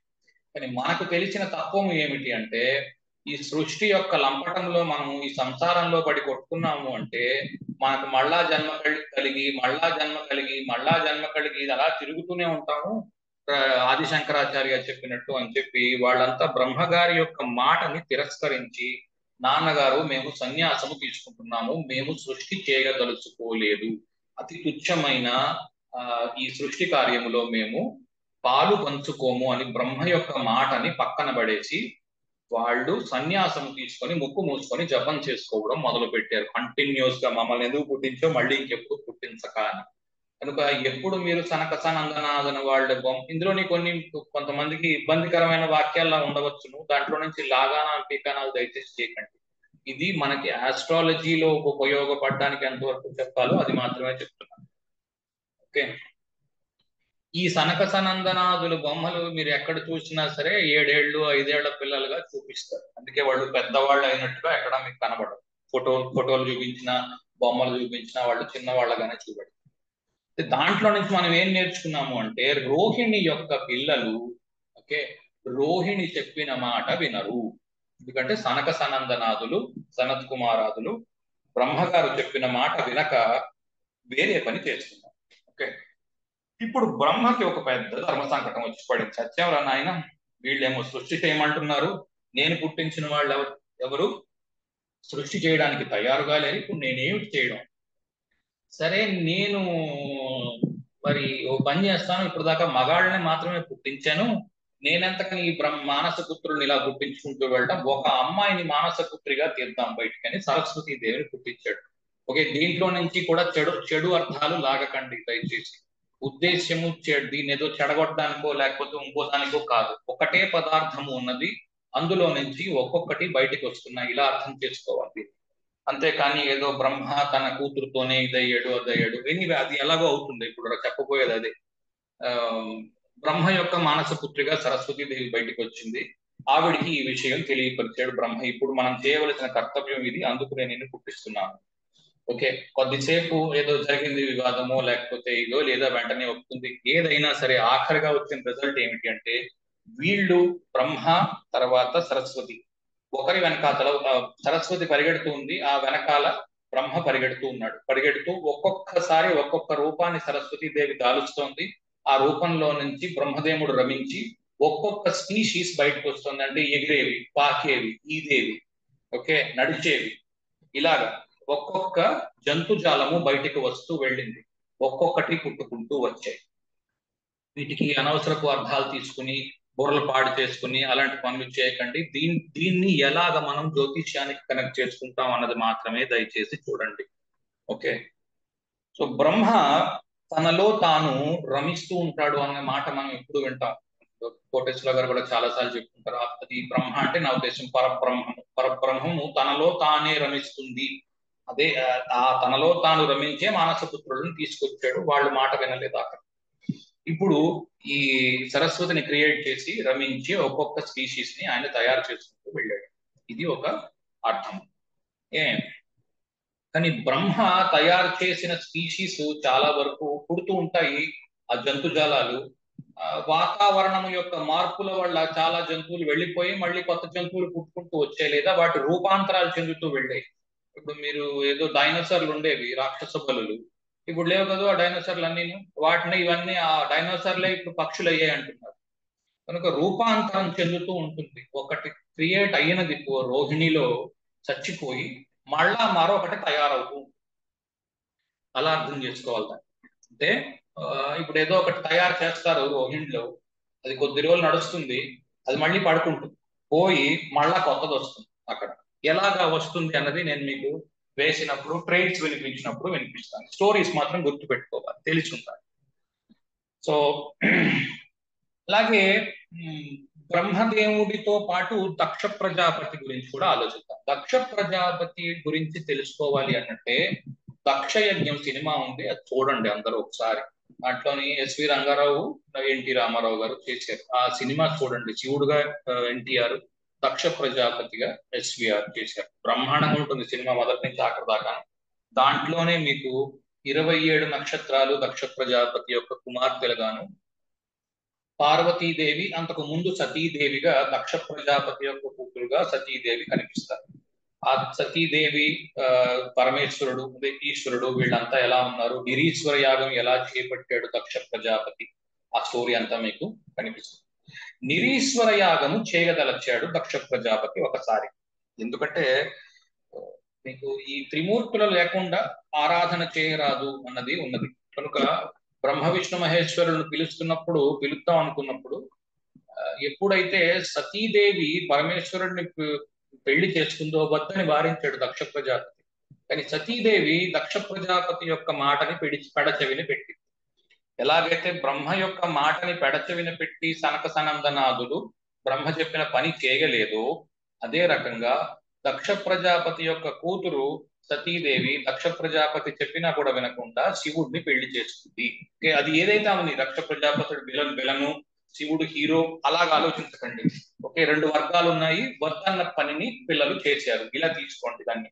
ఓకే, ఎందుకంటే పూర్తిగా దైవత్వాన్ని శివుడికి ఆపాదించి దక్ష ప్రజాపతిని విలను చేసుకున్నారు అనుకోండి, మీకు దక్ష ప్రజాపతిలో విలను శివుడిలో హీరో కనిపిస్తారు. అలా చేయకండి, ఇద్దరిని సమంగా చూడండి. ఎందుకంటే రెండు ఒకటే తత్వము, రెండు విడివిడిగా నిలబడి మాట్లాడుకుంటున్నాయి ఒకదాంతో ఒకటి. అలా అనుకుంటే మీకు ఏది పరబ్రహ్మము కాదు అన్న విషయం మీకు అర్థమవుతుంది. రెండు పరబ్రహ్మాలే కానీ రెండు పరబ్రహ్మాలు కావు. ఇది అదే నిర్గుణము గుణము అంటారు కదా, ఉన్నది లేదు, లేనిదే ఉన్నది. ఆ సిచ్యువేషన్ లో తీసుకుని దేనికి పూర్తి ప్లస్ దేనికి పూర్తి మైనస్లు ఆపాదించుకోకండి. ఇలా పెట్టుకుంటే క్లియర్ గా ఉంటుంది. ఆ దక్ష ప్రజాపతి ఏం చిన్నవాడేం కాదు, ఆయన కూడా చాలా పెద్దవాడు, బ్రహ్మతో సమానం. నిజానికి సృష్టి జరగాలి, భూమి మీద ముందుకు వెళ్ళాలి ఏదైనా అంటే దక్ష ప్రజాపతి యొక్క కంట్రోల్లో ఉంది. అందుకే ఆయన చేసిన పని ఏమిటి అంటే, నేను నిన్ను అల్లుడుగా స్వీకరించాను. నేను ఓ చోటకి ఏదో సభకు వచ్చాను, అందరూ లేచి నిలబడ్డారు. నువ్వు మాత్రము లేచి నిలబడలేదు. నా అల్లుడు అయి ఉండి కూడా కూతురినిచ్చిన మామగారికి అల్లుడు పాదాభివందనం చెయ్యాలి ఎక్కడికి వెళ్ళినా సరే, కానీ నువ్వు నాకు కనీసం లేచి నిలబడలేదు. కనుక నేను నువ్వు లేకుండా నిరీశ్వర యాగాన్ని చేస్తానన్నాడు దక్షుడు. కానీ దక్షుడు ఉండడానికి ముందు నుంచే శివుడు ఉన్నాడు. శివుడు దానికి సమాధానంగా మిగిలిన పరోక్షంగా ఎవరైతే వచ్చి అడిగారో ఆ సినిమాలో కూడా చూపెట్టాడు, నేను ఈ ప్రజాపతి కంటే పైన ఉన్నాను కనుక, బై క్యాడర్ అంటాం చూడండి, ఉద్యోగం చేస్తున్నాను, అది పెద్ద క్యాడర్, నేను నిలబడాల్సిన అవసరం లేదంటాం. అలాగే నేను పైన ఉన్నాను కనుక ఉచితంగానే అతన్ని గౌరవించేనే తప్ప నేను లేచి నిలబడి గౌరవించలేదు. వాళ్ళ ఇంటికి వెళ్ళి ఉంటే నేను మరో చోట సభ దగ్గర కాకుండా అప్పుడు నేను ఖచ్చితంగా కాళ్ళకు నమస్కారం చేసి ఉండేవాడిని అని తనకు తాను ఏదో చెప్పుకుంటాడు. కానీ దక్షుడు తగ్గడు, నిరీశ్వర యాగాన్ని చేయతలుస్తాడు. ఓకే, ఆఖరిని ఆ నిరీశ్వర యాగము చేస్తున్నప్పుడు ఆ యజ్ఞగుండంలోకి సతీదేవి దూకేస్తుంది. ఆఖరు ఈ మధ్యలో జరిగే వృత్తాంతం ఏమిటి అంటే, సతీదేవిని వెళ్ళవద్దు అని అంటాడు శివుడు. ఈ నిరీశ్వర యాగం చేపట్టాడు కరెక్టే, నేను లేకుండా యజ్ఞం చేస్తాట, చేసుకోమను, అశ్వమే ఉంది. మిగిలిన వాళ్ళు ఎవరెవరు వచ్చి హవిస్సులు తీసుకెళ్తారో, అందుకే అగ్ని, మనం కిందటి వారం మాట్లాడుకున్నాం, హవిస్సులు తీసుకెళ్ళడానికి అగ్ని కావాలి. దక్ష ప్రజాపతి యొక్క యజ్ఞము మొదలు అవ్వబోతోంది అన్నమాట. దక్ష ప్రజాపతి యొక్క యజ్ఞం ఏమిటి అంటే క్రియేషన్, అంతకన్నా ఇంకేం లేదు ఆ యజ్ఞం. అందుకే సృష్టి యజ్ఞము అని అంటారు. సృష్టి కార్యాన్ని కూడా యజ్ఞంతోనే పోలుస్తారు. అందుకే ఎవరి మీద పడితే వారి మీద మనసు పారేసుకోవడం అలాంటివి చేయవద్దు అని చెప్పడానికి కారణం ఏమిటి అంటే, ఇది ఒక యజ్ఞం వంటిది, దీనికి అంతటి ఏమంటారు, అంతటి పవర్ ఉంది కనుక వద్దు అని చెప్పడానికి కారణం అదే. ఇంకా అంతకంటే విశదీకరించి చెప్పడానికి కుదరదు కనుక. అయితే ఈ ఈ ఇన్విటేషన్ వీళ్ళకి రాదు, వీళ్ళకి యజ్ఞంకి రండి అని చెప్పి వీళ్ళకి పిలుపు రాదు సతీదేవికి శివుడికి. వీళ్ళని తప్ప మొత్తం ప్రపంచంలో ఉన్న వాళ్ళందరినీ దక్షుడు పిలుస్తాడు, అందరూ ఆహ్వానితులే, వీళ్ళిద్దరూ తప్ప అని. అయినా సరే మా నాన్నగారింట్లో శుభకార్యం అవుతోంది, నేను వెళ్తానండి అని పరమేశ్వరుడి దగ్గర ఆజ్ఞ తీసుకుని ఆయన వద్దంటున్నా కూడా ఆఖరికి నంది భృంగిని వేసుకొని వెళ్తుంది. మొత్తానికి అక్కడ తెలిసిన విషయం ఏమిటి అంటే, ఎందుకు వచ్చావని చెప్పి సతీదేవిని బాగా అవమానిస్తారు. అవమానము పొందిన సతీదేవి, అది కూడా మీరు గుర్తుపెట్టుకోవచ్చు. కనుక ఈ కృత్తిక, రోహిణి, మృగశిర వీటిల్లో అవమానము ఉండవచ్చును, ఇది గుర్తుపెట్టుకోవాల్సిన విషయం. కృత్తికలో కీర్తి అన్నాం కదా, కీర్తి అంటే అవమానానికి సంబంధించిందే, అవమానం వస్తే అకీర్తి వస్తుంది. కనుక సతీదేవి పొందిన అవమానము, ఆ పొందిన అవమానాన్ని భరించలేక సతీదేవి యజ్ఞకుండంలోకి ప్రవేశించి అక్కడికక్కడ ఆత్మాహుతి చేసుకుంది. ఈ విషయం తెలిసిన నంది భృంగులిద్దరూ కూడా పరమేశ్వరుడికి వెళ్ళి చెప్పినప్పుడు రుద్రుడైపోయాడు పరమేశ్వరుడు. అదే ఆరుద్ర నక్షత్రం మనకి రాబోతున్నది నెక్స్ట్. మృగశిర తర్వాతి నక్షత్రం, మృగశిర తర్వాత ఆరుద్ర వస్తుంది. మృగశిరలోనేమో మనకి సతీదేవి పార్వతీదేవి ఉంటారు, ఆరుద్రలో రుద్రుడు ఉంటాడు. కొంతమంది ఇంతకు ముందు ఈ క్లాస్ అంతా వినున్నారు, అయినా కూడా అక్కడక్కడ కొన్ని ఇంపార్టెంట్ పాయింట్స్ వస్తాయి కాబట్టి ప్రశాంతంగా ఉండండి. విన్నది మళ్ళీ వినడం వల్ల మీకు ఉపయోగపడుతుందే తప్ప మరో ఇది అవ్వదు. అయితే ఆ యజ్ఞకుండంలోకి ప్రవేశించిన సతీదేవి ఏం చేసింది, ఇలా జరిగిందని తెలిసిన తర్వాత శివుడు రుద్రుడై దక్ష ప్రజాపతి దగ్గరికి వచ్చి అతని తల నరికేశాడు. ఓకే, నరికేసినప్పుడు ఆయనకి తెలిసి వచ్చింది, అయ్యో నేను కంగారులో ఇది చేశాను, ఓ పని చేద్దాం, ఒక మేక తలకాయని తీసుకొచ్చి దక్ష ప్రజాపతికి తగిలిద్దాం అనుకున్నాడు. ఆ మేక తలకాయని తీసుకొని వచ్చి దక్ష ప్రజాపతికి తగిలించారు. ఓకే, అల్టిమేట్ గా ఏంటంటే బ్రహ్మ 5 తలకాయలు ఉన్న వ్యక్తి సరస్వతి వెనకాల పరిగెడుతున్నప్పుడు వెళ్ళి సృష్టి కార్యము చేయి అని చెప్పిన వ్యక్తి అయిన శివుడే తిరిగి వచ్చి రుద్రుడై బ్రహ్మ చేసిన తప్పుకి తన యొక్క 5వ తలకాయని తీసేశాడు. ఓకే, అలాగే బ్రహ్మ ఒక తలకాయ పోగొట్టుకున్నాడు, దక్షుడు తన తలకాయ పోగొట్టుకున్నాడు. చూడండి, ఇప్పుడు నా మొహం ఎలా చూపించను, నేను తలెత్తుకుని ఎలా తిరగను అని అంటాం. అది ఎందుకు అంటున్నాము అంటే అది కూడా రోహిణి అనమాట. నా తల ఎత్తుకుని తిరగలేకుండా చేసావు, ఆ తల నా మొహం చూపించకుండా చేసావు. ఆ మొహం చూడండి రెండో ఇంట్లో ఉంటుంది, అందుకే వదనము రెండో ఇల్లు అంటారు, తల శిరస్సు రెండో ఇల్లు. కనుక ఈ తల పోయింది, తల కొట్టేసినట్టు అయింది అని అంటాం. నా తల కొట్టేసినంత పని చేసావు అంటే ఏమిటి, అది రోహిణి అనమాట. రోహిణి గురించి మాట్లాడుతున్నాం. సో తల కొట్టేసినంత పని చేశాడు శివుడు, తల తీసేసి తల పెట్టాడు. బ్రహ్మ విషయంలో అయితే తల పోయింది పూర్తిగా. కనుక యాక్సిడెంట్స్ జరగడము, త్రుటిలో ప్రమాదము తప్పి మరల బ్రతకడము అన్నది కూడా మీకు రోహిణిలో కనిపిస్తుంది. బ్రహ్మకి అది కనబడుతూ ఉంటుంది మాటి మాటికి. రెండోది, ప్రతి యుగము మారినప్పుడు బ్రహ్మ మారిపోతూ ఉంటాడు. ఆ బ్రహ్మ యొక్క కపాలాన్ని తీసుకొని రుద్రుడు వేసుకుంటూ ఉంటాడు మెడలో. కాన్స్టెంట్ గా ఎన్ని ఇవి కల్పాలు మారిపోతూ ఉంటాయో అన్నేసి కపాలాలు రుద్రుడి యొక్క మెడలోకి చేరిపోతూ ఉంటాయి. తర్వాత భవిష్యత్ బ్రహ్మగా మనకి హనుమ రాబోతున్నారు. ఈ విషయాలు తెలుసుకుంటే అడ్వాంటేజ్ ఏంటి అంటే ఇవన్నీ మనకి ఫలితాల్లో ఉపయోగపడతాయి. రైట్. సో బ్రహ్మదేవుడు తన యొక్క సొంత క్రియేషన్ కి తాను అట్రాక్ట్ అవ్వవలసి వచ్చింది. ఓకే, కనుక మీరు రోహిణి విషయంలో ఏమిటి అంటే ఏదైనా పని రోహిణి వల్ల జరిగితే దాని గురించి పెద్ద అబ్సెషన్ వస్తుంది. అబ్సెషన్ అంటే వెర్రి ప్రేమ. ఇంకా నేను చేసినంత గొప్పగా ఇంకెవరూ చేయలేరు. ఓకే, ఇది బెస్ట్ ప్రపంచంలో, ఎందుకంటే నేను తయారు చేశాను కాబట్టి. ఇప్పుడు ఫర్ ఎగ్జాంపుల్ మనకు పుట్టిన పిల్ల ఉంటుంది చూడండి, కాకి పిల్ల కాకి ముద్దు అని అంటారు. మీ ప్రపంచంలో అందరికంటే అందగాడు ఎవరమ్మా ఏ తల్లిని అడిగితే మా అబ్బాయి అండి అంటే ఇందులో ఏమో అనుమానం లేదు. అందరికంటే అందంగా ఎవరు ఉంటారమ్మా అంటే మా అబ్బాయి చాలా అందంగా ఉంటాడండి అంటే. మనం నిజంగా వెళ్ళి చూసామనుకోండి ఇప్పుడు కాకిలా ఉంటాడు. నేనేదో ఎవరినో అవమానిస్తున్నాను అని కాదు, జనరల్ గా ఎవరి పిల్లాడు వాళ్ళకి ముద్దు కదా, ఇది సామెత. కాకి పిల్ల కాకి ముద్దు అని. అది మీకు ఎగ్జాక్ట్ గా రోహిణిలో కనిపిస్తుంది. రోహిణిలో మనం తయారు చేసింది మనకి చాలా బాగా నచ్చుతుంది, దాని మీద చాలా పెద్ద అబ్సెషన్ తయారవుతుంది. నేను చేసినంత అందంగా ఇంకెవరు చేయలేరు, వీడిని నేను కన్నాను కాబట్టి వీడు చాలా అందంగా ఉన్నాడు. ఇది రోహిణి యొక్క ఇది. సతీదేవి దక్షుడికి ఇది ఎదురు చెప్పింది, అలాగే సనక సనందనాదులు బ్రహ్మగారికి ఎదురు చెప్పారు. కనుక పిల్లలు తమ మాట వినరు రోహిణిలో. కనుక 5వ ఇంటికి రోహిణి సంబంధం వచ్చినప్పుడు పిల్లలు మాట వినకపోవచ్చును, మనకు చెప్పిన దానికంటే విరుద్ధముగా పనిచేయవచ్చును. ఓకే, లేదా లగ్నము రోహిణిలో ఉన్నప్పుడు తండ్రి యొక్క మాట వినకపోవచ్చు. నీకేం తెలియదు నాన్న అనే మాటి మాటికి కుర్రాడు అంటున్నాడు అంటే రోహిణి ఎక్కడి నుంచో యాక్టివ్ గా ఉందన్నమాట. నీకేం తెలియదు నాన్న, కొంతమంది చూడండి పిల్లలు, నాన్నగారికి ఏమో 50 ఏళ్ళు 60 ఏళ్ళు ఉంటాయి, ఈ వీడికి ఇంకా 25 30 ఏళ్ళు ఉండవు, నీకేం తెలియదు నాన్న అంటాడు. అంటే ఈ నాన్నగారి 30 ఏళ్ల వయస్సు దాటకుండానే 60 ఏళ్ళకి వెళ్ళిపోయాడు వీడి అవివేకం అంతే. అది రోహిణిని అలా అనిపిస్తూ ఉంటుంది. నీకేం తెలియదు నాన్న, నువ్వేం చెప్పావు, పిల్లల్ని కనమన్నావు, ఇక సనక సనందనాల గురించి చెప్తున్నావు, పిల్లల్ని కనమన్నావు, నీకే తెలుసు ఈ పిల్లల్ని కనడం వల్ల మనం ఇందులో పడి కొట్టుకుపోతాం సంసార సాగరంలోని, నువ్వే చెప్పావు కదా, బ్రహ్మవి నువ్వు, నీకు ఆ మాత్రం తెలియదా, తెలుసు కదా, మళ్ళీ ఈ లంపటంలోకి మమ్మల్ని ఎందుకు తోస్తున్నావు, వద్దు నాన్న, నీకేం తెలియదు, నీకు తెలియదు నాన్న, వాళ్ళు చెప్పారని చేయమంటున్నావు, వద్దు, మేము సన్యసిస్తాం. అలాగే దక్ష ప్రజాపతి యొక్క కూతురైన సతీదేవి ఏమి అందంటే, నీకు తెలియదు నాన్న శివుడు అంటే ఏమిటి నీకు తెలీదా, నిన్నే కూర్చోబెట్టి పదవిలో కూర్చోబెట్టిన వాడు నన్ను చేసుకుంటాను అన్నప్పుడు చేసుకోనీయకుండా ఎందుకు ఇలా చెప్తున్నావు. సో అది అప్పుడు నాన్నకి ఇంక చెప్పడానికి ఏం మిగలదు, నీకేం తెలియదు నాన్న అంటే ఒక రకంగా నిజమే అనుకుంటాడు. అది మీకు కనబడుతూ ఉంటుంది రోహిణిలో.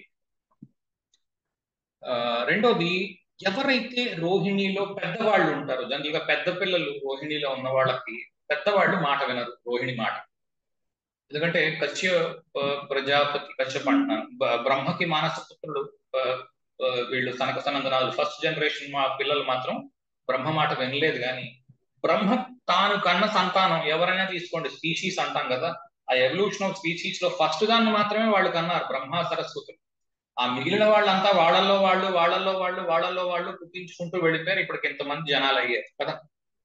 కనుక మొదటి సంతానం అయి ఉంటే మాత్రమే మీకు ఆ మాట వినకపోవడం కనిపించవచ్చు. తర్వాతి సంతానంగా ఉన్నవాళ్ళు మాత్రం వాళ్ళు తండ్రి ఏం చెప్తే అది వింటారు. ఉదాహరణకి రెండో అబ్బాయిగానో మూడో అబ్బాయిగానో లేకపోతే రెండో సంతానంగానో మూడో సంతానంగానో ఉన్నవాళ్ళు తండ్రి ఏం చెబితే అది వింటారు రోహిణిలో. ఆ రోహిణిని ఎలా కనెక్ట్ చేసుకుంటున్నాం అన్నది important. Rohini was obedient wife of moon. Okay, Rohini అన్న ఆవిడ ఉంది కదా, ఈ 27 నక్షత్రాలు ఉన్నాయి చూడండి. ఈ 27 నక్షత్రాలలో పెద్ద ఆవిడ పేరు జ్యేష్ఠ. ఓకే, ఆ జ్యేష్ఠ అన్న ఆవిడ పెద్దది, రోహిణి అన్న ఆవిడ అందరికంటే చిన్నది. అందుకే మీకు జ్యేష్ఠ స్కార్పియోలో ఉంటుంది, అంటే వృశ్చిక రాశిలో జ్యేష్ఠ ఉంటుంది. రోహిణి దానికి ఎగ్జాక్ట్లీ ఆపోజిట్ సైడ్ లో ఉన్న వృషభ రాశిలో రోహిణి ఉంటుంది. జ్యేష్ఠ అందరికంటే పెద్దదై ఉంటుంది, కానీ చంద్రుడి పట్ల చాలా పరుషంగా ప్రవర్తిస్తుంది. ఎందుకంటే చంద్రుడికి ఆవిడకి పెద్దగా వయస్సు తేడా లేదేమో, మరి అందుకు అలా చేస్తుందేమో. కానీ ఈ రోహిణి ఎవరైతే ఉన్నారో అందరికంటే చిన్నపిల్ల, ఆవిడ మాత్రము చంద్రుడి పట్ల చాలా ఏమంటారు, అబ్బా అలిసిపోయి వచ్చారా, రండి కాళ్ళు పడతాను, ఓకే రండి కూర్చోండి మంచినీళ్ళు తాగండి అని చెప్పి చంద్రుడి ఇంటికి రాగానే చాలా గౌరవంగా చూసేది, చాలా ఎంతో ప్రేమగా కూడా చూసేది. చంద్రుడు ఆ ప్రేమకి తన్మయత్వం పొందేసి మిగిలిన భార్యలను విస్మరించడం మొదలుపెట్టాడు. ఇదంతా కూడా మీకు ఇప్పుడు నేను చెప్పిన సినిమాలో దక్షయజ్ఞంలో ఉంటుంది, అది కూడా చూడవచ్చు. ఈ రోహిణి మీద ఎక్కువైన వ్యామోహంతో ఉన్న చంద్రుడు మిగిలిన వాళ్ళకి అంత ప్రాధాన్యతనిచ్చేవాడు కాదు, మిగిలిన వాళ్ళ ఇళ్ళకి బాగా వెళ్తూ ఉండేవాడు కాదు అని కంప్లైంట్ చేస్తారు దక్ష ప్రజాపతి. నాన్న మీ చిన్నల్లుడేమో చూడండి ఇలా ఉన్నాడు, ఎంతో చికాకు కలిగిస్తున్నాడు నాకు అంటే, వెంటనే ఏమీ ఆలోచించకుండా జ్యేష్ఠ చెప్పింది, తర్వాత మిగిలిన 25 మంది కుమార్తెలు కూడా చెప్పారని దక్ష ప్రజాపతి వెంటనే శాపవాకు విడిచిపెట్టాడు చంద్రుడి మీదకి. నీకు క్షయరోగం వచ్చి నువ్వు క్షీణించిపోవుదవుగాక అని. ఆ క్షీణించిపోతున్న చంద్రుడు శివుడి యొక్క సహాయాన్ని తీసుకుని, సరే దీన్ని పక్షాల కింద మారుద్దాం, ఈ చంద్రుడిని శుక్లపక్షం కృష్ణపక్షం అని 2 తయారవుతాయి, 15 రోజుల వరకు నువ్వు క్షీణించిపోతూ ఉంటావు, 15వ రోజున అమావాస్య రోజు పూర్తిగా లేకుండా మళ్ళా పౌర్ణమి వచ్చేసరికి మళ్ళీ పెరిగిపోతూ ఉంటావు అన్నట్టుగా శివుడు ఆ వారాన్ని మారుస్తాడు ఈ దక్ష ప్రజాపతి యొక్క తల నరికేటప్పుడు. ఈ వృత్తాంతం అంతా దాంట్లో ఉంటుంది, అది మీరు తెలుసుకోవచ్చు. అయితే దీంట్లో మీరు ఇందులో నుంచి 2 విషయాలు తీసుకోవచ్చు. ఒకటి, అల్లుళ్లతో పడకపోవడం కూడా మీరు తీసుకోవచ్చు. ఒకవేళ ఈ రకంగా మీకు కనెక్ట్ అయి ఉంటే, రోహిణి పంచమానికి కనెక్ట్ అయి ఉంటే, అమ్మాయిలు అయి ఉంటే అల్లుళ్లతో పడకపోవడము కూడా కనిపించవచ్చును. ఇది జాగ్రత్తగా గమనిస్తే కనిపిస్తుంది. అంటే అమ్మాయి అయి ఉండి పెద్దమ్మాయి అయి ఉంటే అల్లుడితో పడదు అన్న తీసుకోవచ్చు. ఎందుకంటే సతీదేవి పెద్దమ్మాయి, అల్లుడితో శివుడితో పడలేదు. పెద్ద గొడవ గోల అంతా అయిన తర్వాత, తల తెగిన తర్వాత దక్ష ప్రజాపతి ఒప్పుకున్నాడు, అంతవరకు పడలేదు.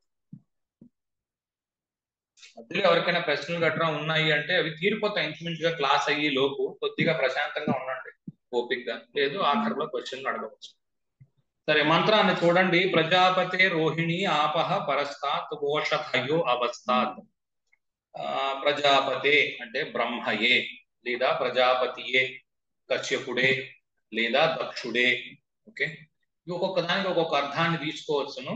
బ్రహ్మయే అంటే తయారు చేసిన వాడే పెరుగుతూ ఉంటాడు, ప్రజాపతే తయారు చేసిన వాడే రోహిణి పెరుగుతూ ఉంటాడు.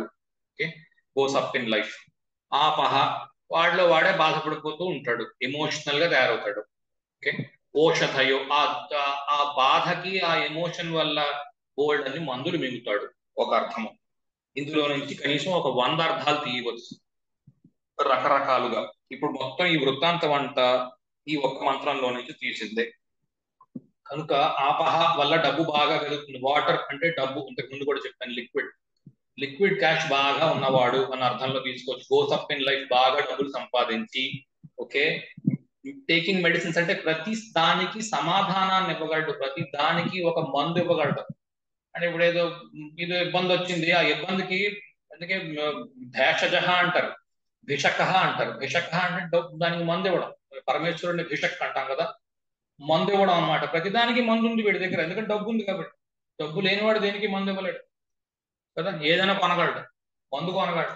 ఏదో కష్టం వచ్చింది, దానికి మందు కావాలి, ఆ మందు ఎలా వస్తుంది? డబ్బు ఉంటే వస్తుంది. కనుక బ్రహ్మ పెరుగుతూ పోతాడు, డబ్బు గణిస్తాడు, ప్రతి దానికి ఒక మందుని వెతుక్కుంటాడు, ప్రతి దానికి ఒక విరుగుడిని వెతుక్కుంటాడు, కష్టానికి విరుగుడిని వెతుక్కుంటాడు అనే అర్థంలోనూ తీసుకోవచ్చును.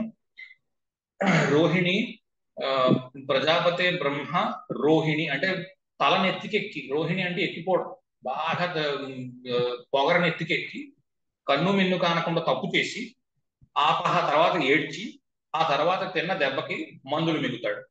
ఇలా కూడా అర్థం చెప్పుకోవచ్చు. ఇందులో నుంచి మరో 100 అర్థాలు కూడా చెప్పుకోవచ్చు ఎలా తీసుకున్నా. ఇప్పుడు ఆఖరుగా నేను ఈ ట్రేడ్స్ లోకి వస్తాను. ఈ 2వ రాశిలో ఉంది, వృషభ రాశిలో. ఎక్కడెక్కడైతే శుక్ర రాశులు ఉంటాయో, ఈ శుక్ర రాశుల్లో ఏమున్నా మన డబ్బు మాత్రం బాగా ఉంది. డబ్బు సంపాదించడానికి అవసరమైన గుణాలన్నీ మనిషి బ్రహ్మ దీంట్లో పెట్టాడు. ఈ ఈ వృషభ రాశిలో. వృషభ రాశిలో వరుసగా 3 నక్షత్రాలు ఉంటాయి, కృత్తిక, రోహిణి, మృగశిర. ఇందులో మధ్యలో ఉన్న నక్షత్రము, 4 పాదాలు ఉన్న నక్షత్రం ఏమిట్రా అంటే రోహిణి. కనుక రిసోర్సెస్, మనకి రిసోర్సెస్ 4 రకాలుగా చెప్పబడతాయి. మేనేజ్మెంట్ చదువుకున్న వాళ్ళందరికీ తెలుసు. Men, material, machine and money 4 రకాలుగా చెప్తారు. ఈ 4 రిసోర్సెస్ అంటాం. మెన్ అంటే మంది బలం, మషీన్ అంటే మషీన్స్ యంత్రములు, మటీరియల్ అంటే వస్తువులు, మనీ డబ్బు. ఈ 4 వీళ్ళకి పిలిస్తే పలుకుతాయి, అంతటి రాజులాగా బతకగలరు. ఓకే, అంటే ఇందులో నుంచి కష్టాలు ఏం రావు అనుకోకండి, పొరపాటు. కష్టాలు, డబ్బు కష్టాలు రావచ్చు ఇందులో కూడా. ఈ ఎంత రిసోర్స్ఫుల్లో ఇక్కడ నుంచి మీకు రోగం రావచ్చును, డబ్బు కష్టాలు రావచ్చు. రోగం వల్ల డబ్బు ఖర్చు కావచ్చు. లేక ఇందాక చెప్పిన మంత్రానికి అదే అర్థం కూడా మనం నేర్చుకున్నాం. బాగా పొగరెక్కింది, పరమేశ్వరుడిని మర్చిపోయాడు, తర్వాత దెబ్బతిన్నాడు, ఏడ్చాడు, ఔషధ సేవనం చేశాడు. అలా కూడా తీసుకోవచ్చు. కాకపోతే ఈ బ్రహ్మ చేసిన పనికి చాలా మంది ఫాలోవర్స్ తయారయ్యారు. ఆయన వెనకాల చాలా మంది ఆయన చేసిన పనే చేసుకుంటూ వస్తున్నాం. మనం అదే పనిలో ఉన్నాం. ఇప్పుడు బ్రహ్మ చేసిన పని మనం చేస్తున్నాం. సృష్టి కార్యాన్ని మనం ముందుకు నడిపిస్తున్నాం ఒక యజ్ఞంలాగా. ఇది ఎప్పటికీ ఆగదు. ఏనాడైతే ఈ సృష్టి కార్యం ఆగిపోతుందో బ్రహ్మ మారిపోతాడు. ఎందుకంటే బ్రహ్మ పని ఆపేశాడు కాబట్టి బ్రహ్మ పని అయిపోయింది అని ఆ బ్రహ్మని మార్చేస్తారు. అదే ప్రళయము, దాని తర్వాత మళ్ళీ పునః సృష్టి. అందుకే అంటాను, ఇదా పెరిగింది విరుగుట కొరకే అన్న సామెత కూడా వచ్చింది. బాగా పెరిగిన తర్వాత ఒక చోట ఎక్కడో విరుగుతుంది, విరిగి పూర్తిగా వెళ్ళిపోవచ్చును, లేదా రూపాంతరం చెందుతుంది. అదే ఈ ఎవల్యూషన్ ఆఫ్ స్పీషీస్ అంటాం మనం. అందుకే ఈ ఎవల్యూషన్ ఆఫ్ స్పీషీస్ కాన్స్టెంట్ గా యుగాంతం వరకు నడుస్తుంది. పెద్ద ప్రళయం వచ్చి మొత్తం మూసుకుపోయిన తర్వాత మళ్ళా మరోసారి మొత్తం సృష్టి అంతా చేయబడుతుంది. అదే అదే విషయం మీకు రోహిణిలో జరగవచ్చును. సో మొదటి మొదటి సంతానము తండ్రి చెప్పిన మాట, లేకపోతే ఈ జాతకుడు చెప్పిన మాట, జాతకురాలు చెప్పిన మాట వినకపోవచ్చు. జనరల్ గా యాక్సిడెంట్స్ జరిగే అవకాశం ఉంది. ఎందుకంటే ఔషధ సేవనము ఉంది కాబట్టి యాక్సిడెంట్స్ జరగడానికి కూడా అవకాశం ఉంది. ఆ యాక్సిడెంట్ లో నుంచి వీళ్ళు వెంట్రుక వాసిలో తప్పించుకోగలుగుతారు. అమ్మో, చాలా పెద్ద ప్రమాదం జరగబోయింది, ఎవరో వెళ్ళిపోయారు, వీళ్ళు బయటపడ్డారు, అలాంటివి కూడా కనిపిస్తుంది. ఓకే, లేదా పెద్ద ప్రమాదం జరగవలసింది జరగలేదు, ఏదో కారో బస్సో ఏదెక్కారో తుక్కు అయిపోయింది, కానీ వీళ్ళకి ఏదో చిన్న చిన్న దెబ్బ తగిలింది, ఆ దెబ్బతో బయటపడ్డారు. అది రోహిణి. ఆ రోహిణి ఉంటే మాత్రం ఇది ఒక అడ్వాంటేజ్. చాలా క్రియేటివ్ గా ఉంటారు, అబ్సెస్డ్ గా ఉంటారు. వాళ్ళు చేసిన క్రియేషన్ ఎంత అయితే తయారు చేశారో దాని మీద వెర్రి ప్రేమతో ఉంటారు. నేను చేసిన దానికంట ప్రపంచంలో ఇంకెవరూ బ్రహ్మాండంగా ఇది చేయలేరు అని. కానీ వాళ్ళకి వచ్చిన ఇదేమిటి అంటే, ఆ తరువాతి జనరేషన్ వారు బ్రహ్మ చూడండి, ఒక ఈదేవి, పాకేవి, ఎగిరేవి, నడిచేవి, ఇలా కొన్ని క్రియేట్ చేశాడు. ఆ కింద వచ్చిన జనరేషన్స్ లో వచ్చినవి వాళ్ళలో వాళ్ళు ఇదయ్యి ఎన్ని పుట్టుకొచ్చాయో చూడండి. అంటే తరువాతి జనరేషన్స్ వాళ్ళు అదే తాడిని తంతే తలదన్నేవాడు ఉంటాడు అన్నట్టు సామెత ఉంది కదా, ఆ రకంగా ఆ, ఎప్పుడైతే ఈ మాట అతనికి కనిపిస్తుందో, రోహిణి కనిపిస్తుందో, వెంటనే తల దన్నేస్తాడు. వాడు శివుడు వచ్చి తన్నేసాడు కదా, తల తీసేసి ఇంకో తల మార్చి పెట్టాడు. అప్పుడు మళ్ళా క్రియేషన్ మళ్ళీ స్టార్ట్ అయ్యింది. అలాగా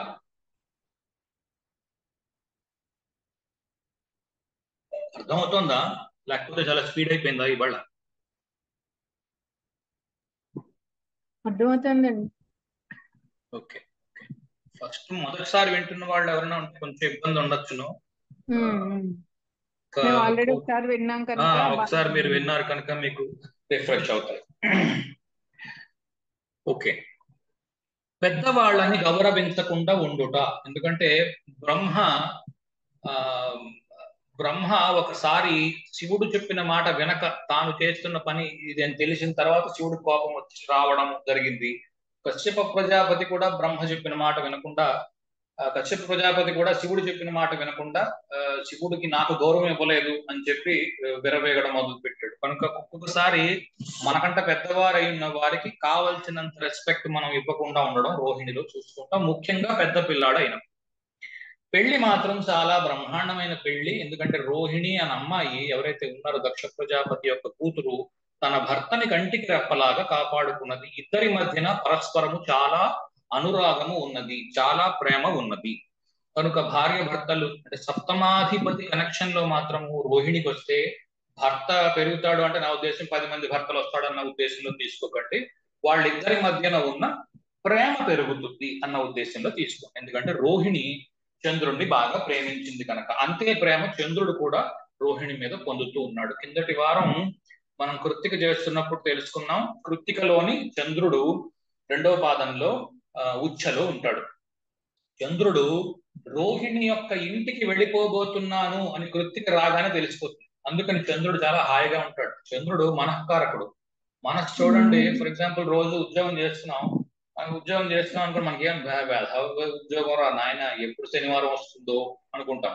శుక్రవారం ఉదయం స్నానం చేస్తున్నాం కదా మనం, పూజ గదిలోకి ఎంటర్ అవుతున్నప్పుడు అనుకుంటాం ఏమిటో ఇవాళ ఏ వారం, శుక్రవారం రా నాయన, రేపు శనివారం, రేపటి నుంచి సెలవే అనేసరికి శుక్రవారమే ఆనందంగా ఉంటుంది చూడండి మనసుకి. కారణం ఏమిటి అంటే కృత్తికలోకి రాగానే చంద్రుడు అబ్బా రేపు నేను ఇంకా రోహిణిలోకి వెళ్ళిపోతాను అని చంద్రుడు ఆనందం పొందేస్తాడు. బాగుంది కదా స్టోరీ? ఇది ఎవరు చెప్పలేదు, నాకు నేను అనుకుంటున్నాను. అవునవును, బాగుంది ఆ మాట. ఎప్పుడు అనుకునేవాళ్ళం మేము కూడా, జాబ్ ఉన్నంత కాలం శుక్రవారం శనివారం వస్తుందంటే.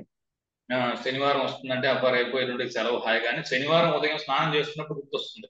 ఎందుకంటే పంచాంగం చెప్పుకుంటాం మందిరంలోకి దండం పెట్టుకోవడానికి, ఈ చాంద్రమాన ఈ మాసే ఇది అని చెప్పుకుంటూ ఇవాళ ఏమంటే భృగువాసరే అనేసరికి అలా అబ్బా మనసు పరవశించిపోతుంది. ఒక్కోసారి అయితే నాకైతే అలాగే ఉండేది, అబ్బా రేపు ఎల్లుండి శుభ్రంగా సెలవు హాయిగా కదా ఉద్యోగం అని.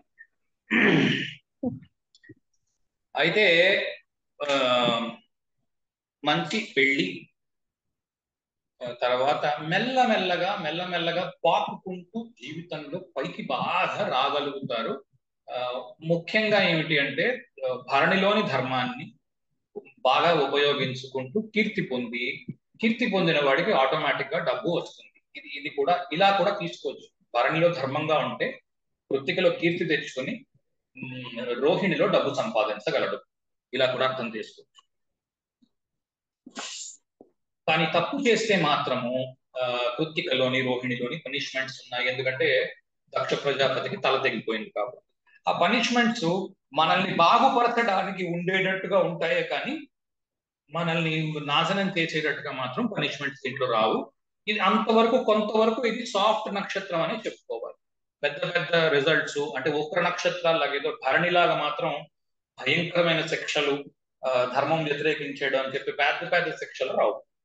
ఇక్కడి నుంచి మీకు చిన్న శిక్షలు వస్తాయి.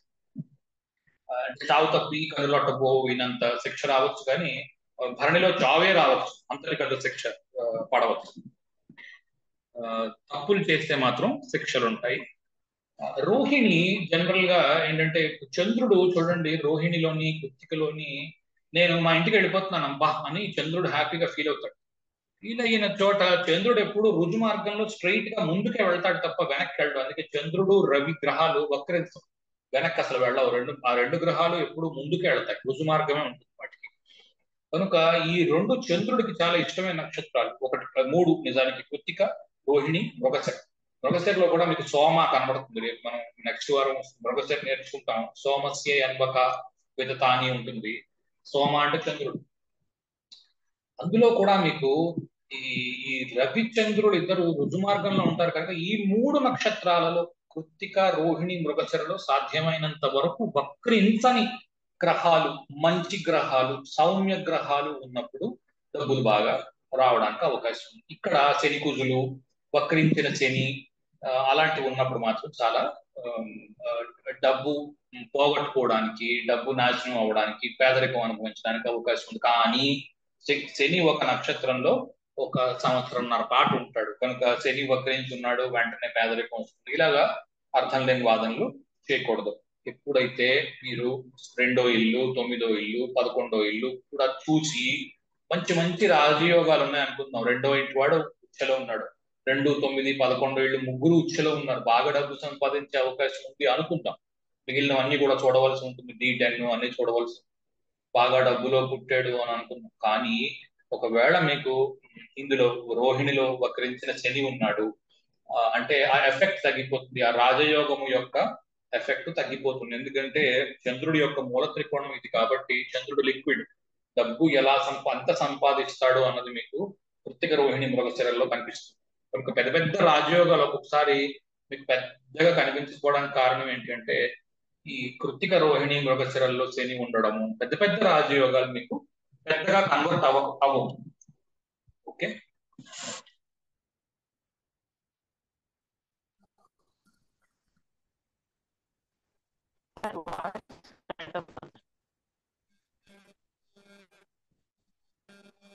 మీ మాట వినబడలేదమ్మా, ఏం చెప్తున్నారు?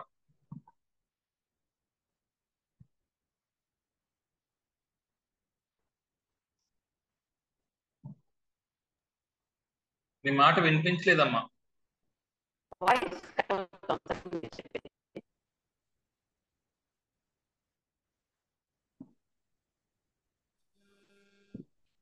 వాయిస్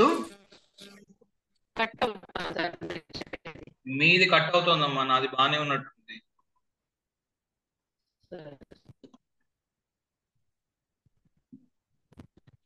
కెమెరా అవసరం లేదమ్మా, కెమెరా మూసేయండి. కెమెరా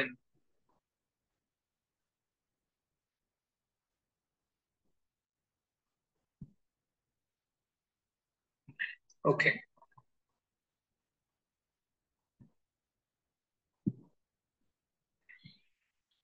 సరే, సో ఇవి ముఖ్యంగా మీకు ఇందులోని సిగ్నిఫికేషన్స్.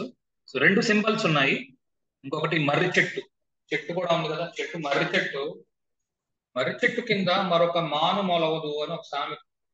మర్రి చెట్టు కింద మరొక మాను మొలవదు అని అర్థం అనడానికి ఏమిటి అర్థం అంటే, ఒకటి దక్ష ప్రజాపతి బాగా గర్విష్టి, అతని కింద మరి ఇంకెవరిని ఎదగనీయకుండా చూసుకున్నాడు అన్నది చెప్పుకోవచ్చు. లేదా ఇందులో నుంచి ఉన్న ఈ సిగ్నిఫికేషన్స్ ని కూడా తీసుకోవచ్చు. చారియట్, ఒక రథం ఎక్కిన యోధుడు, రాజు, రథం ఎక్కి రాజు ఏం చేస్తాడు? యుద్ధానికి వెళ్తాడు. రథం ఎక్కాడు అంటే ఒకటి పోటీలో పాల్గొనడానికి వెళ్తారు, రథాలు పోటీలు పెట్టుకుంటారు. నీ రథం స్పీడ్ గా వెళ్తోందా, నా రథం స్పీడ్ గా వెళ్తోందా అన్న పోటీకి రథాల పోటీలు అంటారు వాటి. లేదా యుద్ధం చేసినప్పుడు తప్ప రథాలు మరొకడు వాడరు. లేదా ఒక చోట నుంచి మరొక చోటకి వెళ్ళడానికి కూడా రథాలు వాడుతారు, రేరు, బాగా పెద్ద రాజు అయితే తప్ప. లేదా పల్లకీల్లో వెళ్ళిపోతారు. రథంలో వెళ్తున్నాడు అంటే ముఖ్యంగా యుద్ధం చేయడానికి వెళ్తున్నాడని ఎక్కువగా తీసుకోవాలి. ఎందుకంటే మనం ఎప్పుడు చూసినా సరే రథం అంటే యుద్ధంతోనే చూస్తాం. ఒక్కొక్క మారు ఎప్పుడైనా రథంలో మీరు మరో చోటకు కూడా వెళ్తారు. అయితే రథంలో చూడండి, యుద్ధము గెలవచ్చు, ఓడిపోవచ్చు కదా, 2 ఫలితాలు ఉంటాయి యుద్ధానికి ఎప్పుడు. అందుకే గెలుపు ఓటములు దైవాధీనాలు అంటారు. ఆ దైవమే బ్రహ్మ రథంలో ఉంటాడు. అదే కృష్ణ పరమాత్మ తోలుతున్న కృష్ణ పరమాత్మ. అందుకే రోహిణిలో మీకు రథంలో కూర్చుని ఉండగా వెనకాల అర్జునుడు కూర్చుని ఉంటాడు. అంటే దేవుడు నడిపిస్తున్న బండికి నువ్వు వెనకాల కూర్చొని ఉంటావు అన్నమాట అర్జునుడిలా. ముందు దేవుడు నీకు పట్టుకొని సారథిగా ఉన్నాడు. అదే ఈ రథము. ఈ రథము లో గెలుపు ఉండవచ్చును, ఓటమి ఉండవచ్చును. కానీ అందుకనే మీకు విష్ణు సహస్రంలో కూడా వస్తుంది. ఎత్ర యోగేశ్వర కృష్ణో ఎత్ర పార్థో ధనుర్ధర తత్ర శ్రీ ధ్రువో నెత్తి ధ్రువాని తిరుమ అని. ఇద్దరు కలిసి ఎక్కడైతే ఉంటారో కృష్ణార్జునులు, కృష్ణుడు ఉన్న చోట మీకు విజయము అన్నది మాత్రమే ఉంటుంది తప్ప అపజయము అన్నది లేదు. అదే మీకు రోహిణి కృష్ణుడి యొక్క జన్మ నక్షత్రం కదా. కనుక ఈ కృష్ణుడు కూర్చుని ఉన్న రథము పైన కూర్చొని నువ్వు వెళుతున్నట్టు లెక్క వేసుకోవాలి. కానీ కృష్ణుడు నిన్ను నిజంగా నడిపించాలి అంటే నీకు అంత భక్తి ఉండాలి, అంత ధర్మము ఉండాలి. ఆ రెండు ఉన్నప్పుడు నేను నడిపించగలను. అది చెప్పినంత సులువేం కాదు. ధర్మము 2 ముక్కల్లో చెప్పించాం, అంత సులువేం కాదు. నేనేదో పెద్ద ధర్మవేత్తలను మాత్రం అనుకోకండి. నేను అందరికంటే చెత్తగాడిని. ఆ విషయం నన్ను బాగా తెలిసిన వాళ్ళు చెప్తారు నా గురించి. సరే, మొత్తానికి ఏంటి అంటే ఈ ఈ రథము వలన అడ్వాంటేజ్ ఏంటి అంటే, యుద్ధానికి వెళ్ళావు, ఒక యుద్ధం చేసావు, ఆ యుద్ధంలో గెలిచావా, అక్కడ ఉన్న ధనము, అక్కడ ఉన్న రాజ్యము అదంతా నీకు వీరభోజ్యమయ్యి నీకు వస్తుంది.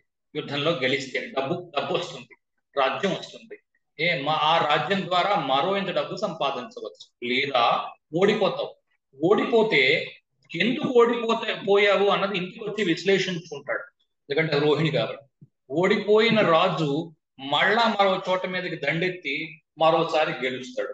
సో 2 రకాలుగాను పడిపోయి లేవడము లేదా లేస్తూ వెళ్ళిపోవడము జరుగుతూ ఉంటుంది. ఈ నక్షత్రంలో ఏంటంటే పడిపోతూ ఉండడం, లేస్తూ ఉండడం, పడిపోతూ ఉండడం, లేస్తూ ఉండడం. అంటే దెబ్బలు తగులుతూ ఉండడం. ఒకటే యాక్సిడెంట్లు కావచ్చు, మల్టిపుల్ యాక్సిడెంట్స్. ఓకే, పడిపోతూ ఉంటారు, మళ్ళీ లేస్తూ ఉంటారు. లేదా జీవితంలో ఎదురు దెబ్బలు, పడిపోతూ ఉంటారు, మళ్ళీ లేస్తుంటారు. ఎక్కడ మట్టి అంటుకుందిరా అని దులిపించుకుని మళ్ళా మీరు ముందుకు వెళ్ళిపోవడానికి ప్రయత్నం చేస్తూ ఉంటారు. Male serpent. Okay, male serpent అంటే మగ పాము. మగ పాములు 2 ఉన్నాయి మనకి. ఒకటి వాసుకి, ఇంకొకటి ఆదిశేషుడు. ఈ ఆదిశేషుడుకి అనంతుడు అని పేరు ఉంది. అంటే ఎప్పటికీ ఎండ్లెస్. అలాగా అతని చుట్లు ఎన్ని ఉన్నాయి అని మనం లెక్క పెట్టడానికి వెళ్ళినా, లేకపోతే అతనికి ఎన్ని పడగలు ఉన్నాయి లెక్క పెట్టడానికి వెళ్ళినా లెక్క పెట్టలేమంట. అందుకే అనంతుడు. కొంతమంది సహస్ర అని అంటారు. సహస్రము అంటే అనంతము అని అర్థం. లెక్క పెట్టలేనని ఉంటే దాన్ని సహస్రం అనేవారు ఒకప్పుడు. ఎందుకంటే అన్ని అంకెలు ఎవరు లెక్క పెట్టగలిగేవారు కాదు కాబట్టి. కనుక సహస్రము. అలాగే 1000 పడగలు అని అంటాం చూడండి. అనంతుడు ముందుకు వెళుతూ ఉంటుంది అనమాట. అనంతముగా ముందుకు వెళుతూ ఉంటుంది. అట్ ద సేమ్ టైము ఆదిశేషుడు శ్రీ మహావిష్ణువు యొక్క పానుపుగా పనికొస్తూ చుట్టలు చుట్టుకొని ఉంటాడు. కనుక దైవానికి హెల్ప్ చేస్తూ, దైవానికి సహాయం చేస్తూ, లేదా గెలవవలసిన వ్యక్తికి సహాయం చేస్తూ ఉంటుంది ఈ నక్షత్రం. ఇందులో ఎప్పుడు గెలుపు, ముందుకి వెళ్ళడము, ఏమంటారు, పోషణ, రిసోర్సెస్, డబ్బులు, రాజ్యము, ఇవి మీకు బాగా కనిపిస్తాయి. కానీ నేను కొంత ఇన్ఫర్మేషన్ గూగుల్ వాటిల్లో కూడా సెర్చ్ చేసి చూస్తూ ఉంటాను, ఎలా ఉంటున్నాయి క్యారెక్టరిస్టిక్స్ అని. అక్కడి నుంచే తీసుకుంటాను ఈ జంతువులు క్యారెక్టరిస్టిక్స్ తీసుకున్నప్పుడు జంతువులు ఎలా ఉంటున్నాయి అనేది. లాస్ట్ టైం మనం ఏనుగు గురించి మాట్లాడుకున్నప్పుడు అదే అన్న, పిల్లలు పుట్టుతున్నప్పుడు ఏనుగులు, మగ ఏనుగులన్నీ ఒక చుట్టూ పెద్ద సర్కిల్ లాగా చేసి వేరే జంతువులు ఏవి రాకుండా చూస్తూ ఉంటాయి. ఆ సమయంలో ఆడ ఏనుగులు మాత్రం ప్రసవం అవుతున్న ఏనుగు చుట్టూ దానికి ఏం ఇబ్బంది లేకుండా పిల్ల బయటకు వస్తుందా లేదా అన్నది చూస్తూ పురుడుకు వస్తాయి. నిజంగా చాలా ఇదిగా ఉంటుంది చూస్తే. జనరల్ గా ఎవరిని అలౌ చేయవు, లోపలికి రానివ్వు. మన వాళ్ళు ఈ డిస్కవరీ ఛానల్ వాటిలో అంతా చూసి తెలుసుకుని చెప్పింది ఏంటి అంటే ఇలా ఉంటుంది పరిస్థితి అని. అలాగే తీసుకున్నాను ఇవి కూడా. జనరల్ గా ఈ పిల్లల్ని గుడ్లని పెట్టిన కింగ్ కోబ్రా అంటే నాగుపాము. ఈ నాగుపాము గుడ్లని పెట్టినప్పుడు ఈ ఆడపాము మాత్రం గుడ్లు ఎక్కడైతే పెడుతుందో ఆ నెస్ట్ తయారు చేస్తుంది, ఆ గుడ్లు పెట్టే గూడుని తయారు చేస్తుంది. మిగిలిన పాములు ఏవి కూడా ఆ గూడు మాత్రం తయారు చేయవు. కింగ్ కోబ్రా మాత్రమే గుడ్లు పెట్టడానికి ఒక గూడు తయారు చేసి ఆ గూట్లో పెడుతుంది. పెట్టిన గుడ్లు చుట్టూ ఇది చుట్టలు వేసుకొని కూర్చుని, అటువైపుగా ఎవడైనా వస్తున్నాడని అనిపించిందా, కదలిక అలికిడి వచ్చిందా, వెంటనే ఆ ఆడపాము మాత్రం కాటేసుకుంది. ఆడపాము మీకు మృగశిరలో ఉంటుంది. ఇది రోహిణిలో మగపాము ఉంటుంది. ఇది పెద్దగా పట్టించుకోదు. ఓకే, నీవు గుడ్లను పాడు చేసుకోవడానికి వచ్చావా, సరే గుడ్లు పట్టుకో, నేను తప్పుకుంటున్నాను. కాటేయదట మా మగపాము. మీకు ఇది కనిపిస్తుంది. ఇప్పుడు దాకా మనం అశ్విని భరణి కృత్తిక గురించి మాట్లాడుకున్నాం. ఇప్పుడు నేను దీన్ని మృగశిర కలుపుతున్నాను, ఎందుకంటే ఇక్కడ పాము ఉంది కాబట్టి. రేపు మృగశిర వచ్చి వారు నేర్చుకున్నప్పుడు మీకు గుర్తొస్తుంది. మృగశిరలో ఎలా ఉంటుంది అంటే ఈ సేమ్ ఇంచుమించు రోహిణి లాగే ఉంటుంది. అది పెరుగుతూ ఉంటుంది, కాన్స్టెంట్ గా పెరగడాన్ని ఇష్టపడుతుంది మృగశిర. ఈ పెరుగుతున్నప్పుడు మాత్రం ఈ ఆడ నాగుపాము యొక్క క్యారెక్టరిస్టిక్స్ బాగా కనిపిస్తాయి. తాను పెంచుతున్న దానిని ఏదైనా సరే పాడు చేయడానికి వచ్చిందా వెంటనే కాటేస్తుంది. అంటే మనం ఇంతకు ముందు నేర్చుకున్నాం చూడండి, మృగశిరలో ఆ పార్వతీదేవి ఉంటుంది, లేకపోతే సతీదేవి ఉంటుంది అన్నాను ఇందాక. ఇంతకు ముందు మనం నేర్చుకున్న నక్షత్ర పాదాల్లో 5వ పాదం, అంటే 9 పాదాల్లో నవదుర్గలు నేర్చుకుంటూ 5వ దుర్గగా మనం స్కందమాతను తీసుకున్నాం. స్కందమాత అని ఎందుకు అన్నారంటే తనకు పుట్టకపోయినా తను పెంచుతోంది కనుక తన సొంత తల్లిలాగా పెంచింది స్కందుడిని పార్వతీదేవి. అలాగే కానీ తన బిడ్డకి ఏదైనా ప్రమాదం జరుగుతోంది అన్నప్పుడు పార్వతే కాళిగా మారి కాటేస్తుందంట. అలాంటిది అనమాట మృగశిర. కనుక తాను పెంచుతున్న దాన్ని, తాను నమ్మిన సిద్ధాంతాల్ని ఎవరైనా సరే ఇదిగా చూస్తే కాటు వేయడానికి ఏమాత్రం వెనకాడదు. ఒక క్షణం కూడా, వెంటనే కాటేస్తుంది మృగశిర. అంతటి రౌద్రం ఉంటుంది మృగశిర. అది వచ్చే వారం మనం చూద్దాం. ఇందులో స్పెషల్ డిగ్రీస్ ఏమిటున్నాయి అంటే 19th డిగ్రీ యోగతార. మళ్ళీ చెప్తున్నాను, యోగతార అనగానే ఏదో మంచి యోగము అంటే మంచి యోగం అని అర్థం కాదు. యోగము అంటే శుభయోగము, దుర్యోగము రెండిటికి యోగం అనే పేరు. కనుక ఎవ్వరూ కూడా ఏదో ఫలానా డిగ్రీలో ఉంది నాకు మంచి ఫలితం వస్తుంది అనే దీని మీద ఉండకండి. లగ్నాన్ని ఖచ్చితంగా వాడండి. ఎంత మీరు లగ్నాన్ని వాడి ఫలితము చెప్పితే అంత యాక్యురసీ పెరుగుతుంది. ఇంకా మీరు లోపలికి వెళ్ళి D9, D10, D12, D30, D45 ఈ లగ్నాలను ఎంత వాడుతూ ముందుకెళ్తారో అంతంతటి మంచి ఫలితాలు, అంత క్లియర్ డిస్టింక్ట్ ఫలితాలు మీకు వస్తాయి. ఈ మధ్యన ఒకటి బయలుదేరింది ఏంటి అంటే, నేను విరుద్ధం కాదు దానికి, కానీ దాన్నే బేస్ చేసుకుని ఫలితంగా చెప్పేస్తున్నారు. అది ఎవరైతే చెప్తున్నారో వాళ్ళకు కూడా చెప్పాను ఆ మాటని. ఏమిటంటే లగ్నం వాడరు, ఏదో గురువు నుంచి 12వ ఇంట్లో కుజుడు ఉన్నాడండి, మ్యారీడ్ లైఫ్ బాగులేదు. ఇదేం కంక్లూజన్? కారణం ఏంటంటే గురువు నుంచి 12వ ఇంట్లో కుజుడు. ఎందుకంటే కుజుడు ఒక ఇంట్లో 20 రోజులైనా కనీసం ఉంటాడు. 20 రోజుల్లో నిమిషానికి, ఇప్పుడు నేను మొన్న అడిగాను చాట్ జీపీటీలో ఎంతమంది పుడుతున్నారు నిమిషానికి, 21 మంది పుడుతున్నారు నిమిషానికి 21 మంది ప్రపంచంలో పుడితే, గురువు నుంచి 12వ ఇంట్లో కుజుడు ఉంటే ప్రపంచం మొత్తం అందరికీ గురువు నుంచి 12వ ఇంట్లో కుజుడు ఉంటాడు. ఆ టైంలో అందరికీ మీకు విడాకులు వస్తున్నాయా అండి? ఇది దయచేసి ఆలోచించ ప్రార్థన. ఎవరైనా మీరు భృగునంది నాడి ఇలాంటివి ఫాలో అవుతున్నప్పుడు దయచేసి వీటిని కన్ఫర్మేషన్ పాయింట్స్ గా వాడుకోండి. వాళ్ళు చెప్పింది నేను తప్పనట్లేదు. గురువుకి 12వ ఇంట్లో కుజుడు ఉన్నాడు, డైవర్స్ వస్తుంది అన్న ఉద్దేశం ఉంది అనుకోండి, పక్కన పెట్టండి. అది ఆఖరణ చూడండి. మీకు D1 నుంచి D9 నుంచి లగ్నాల్ని వాడుతూ చెప్పిన రూల్స్ అన్నిటిని ముందు పాటించండి. దాని తర్వాత మరొక కన్ఫర్మేటరీ పాయింట్ గా గురువు నుంచి 12వ ఇంట్లో కుజుడు కూడా ఉన్నాడు కనుక గురు కుజుడు కూడా ఈ విడాకులకి సమ్మతించారు అని ఒక చెక్ బాక్స్ పెట్టుకున్న చెక్ బాక్స్ లో టిక్ చేసుకోండి. అంతేకాని సులువుగా ఉంది కదా అని చెప్పి దయచేసి దీన్ని ఎవరు తప్పుగా అర్థం చేసుకోకండి. నాకేదో వాళ్ళ మీద కోపం ఉంది, నేను చెప్పిందే కరెక్ట్, నా ఉద్దేశం అయితే 100% అది కాదు. కానీ గురువు నుంచి 12వ ఇంట్లో కుజుడు ఉన్నాడు, లేదా గురువు నుంచి మరో చోట ఎక్కడో కుజుడు ఉన్నాడు, నేను అవి పట్టించుకోని కారణం ఏంటి అంటే అవి రోజుకో రకంగా మారుస్తున్నారు. వాటి ఇవాళ ఇప్పుడు పనిచేస్తుంది కదా, లేదండి అది అక్కడ శుక్రుడు, ఇప్పుడు శుక్రుడు నుంచి కుజుడిని కూడా చూడండి. అల్టిమేట్ గా అన్నిటి నుంచి అన్ని చూస్తున్నప్పుడు లగ్నం నుంచి అన్ని చూసుకోవచ్చు కదా. ఎందుకు అక్కడి నుంచి ఇది చూసి, ఇక్కడి నుంచి అది చూసి, ఇంకో చోట నుంచి ఇంకోటి చూసి అన్ని చూడడం నాకైతే అర్థం లేదు, బోధపడలేదు నాకు. కారణం ఏదైతే అవనివ్వండి, ఒకవేళ అది నేర్చుకుని బుర్రదాంతో నిండిపోయి ఉంటే వాడండి అది. కానీ లగ్నాత్తు ఫలితాలు చూసి, లగ్నాత్తు చూసుకుని, D9 లగ్నాత్తు చూసుకుని వాటి రెండింటి నుంచి విడాకులు వస్తున్నాయని తెలిసిన తర్వాతనే గురువు నుంచి 12వ ఇంట్లో కుజుడు ఉన్నాడు కనుక వీళ్ళిద్దరు కూడా సమ్మతించారు. ఆఖరి పాయింట్ గా పెట్టుకోండి. దాన్ని పట్టుకొని ఫస్ట్ పాయింట్ గా మాత్రం చేయకండి.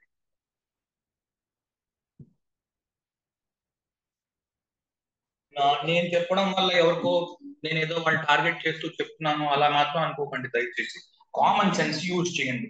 కామన్ సెన్స్ ని, లాజిక్ ని పక్కన పెట్టి ఆస్ట్రాలజీ చేయకండి. ఎందుకంటే మనం D9 తీసుకున్నా కూడా 15 నిమిషాల వ్యవధి ఉంటుంది. 15 నిమిషాలలో నిమిషానికి 2 చొప్పున పుడుతున్నప్పుడు 30 మంది జాతకాలు దాంట్లో ఉంటాయి. 30 మంది జాతకాలని మనం ఎలా కరెక్ట్ చేస్తున్నాం అంటే అందుకే 2 దశలు వాడుతున్నాం. ఒకటి కాలచక్ర దశ, ఇంకొకటి వింశోత్తరి దశ. ఆ మైన్యూట్ లెవెల్లోకి వెళ్ళి మనం D9, D10, D7 ఈ 3 చక్రాలు బేసిక్స్ చూసి జరుగుతున్న లౌకిక పరిణామాలు, ఏ ఉద్యోగం చేస్తున్నాడు, ఎప్పుడు పెళ్లి చేసుకున్నాడు, ఎప్పుడు పిల్లల్ని కన్నాడు, వీటి నుంచి ఈ మనిషి గురించే మనం చూస్తున్నాం. ఈ నిమిషం జరిపితే తప్ప ఈ ఫలితం పలానా టైంకు రావడం లేదు అన్న విషయం తెలుస్తోంది కనుక మీరు ఇంకా ఖచ్చితంగా చెప్పవచ్చును ఇది ఈ వ్యక్తికి సంబంధించిన ఫలితం మాత్రమే, ఇంకొకరికి సంబంధించింది కాదు. అందుకని జనరల్ గా నేను 18 సంవత్సరాల పిల్లలు, మా వాడు ఇంటర్మీడియట్ చదువుతున్నాడు అండి, వాడు ఏ ఇందులోకి వెళ్తే మంచిదో మీరు చెప్పండి, నేను చెప్పను. ఎందుకంటే వాడిదే చూస్తున్నాడో లేదో నాకు క్లారిటీ లేదు, నేను ఎలా చెప్పను ఎందులోకి వెళ్తే మంచిదో, నాకు ఆ క్లారిటీ లేదు. రెండోది, జ్యోతిష్యుని సంప్రదించి వాడిని నువ్వు ఫలానా స్కూల్కి పంపిస్తున్నావు అంటే నీ అంత పిచ్చాడు ఇంకోటి లేడు అనమాట. వాడు చెప్తాడు కదా నాకు ఫలానా తెలుసు, నన్ను ఇందులో జాయిన్ చేయండి, నాకు మ్యాథ్స్ వద్దు మొర్రో బయాలజీలో జాయిన్ చేయండి అంటే అందులో జాయిన్ చేయండి. అంతేగాని జ్యోతిష్కుడికి చూపించి లేదండి జ్యోతిష్కులు చెప్పారండి బయాలజీ వద్దు లాలో జాయిన్ చేయమని అందుకు చేశానండి మా వాడు మధ్యలో మానేసి వచ్చాడండి అంటే అర్థం లేదు. దేనికి జ్యోతిషం వాడాలో దానికి వాడండి, మిగిలిన చోట్ల కామన్ సెన్స్ వాడండి చాలు, అన్నిటికీ జ్యోతిషాన్ని వాడకండి.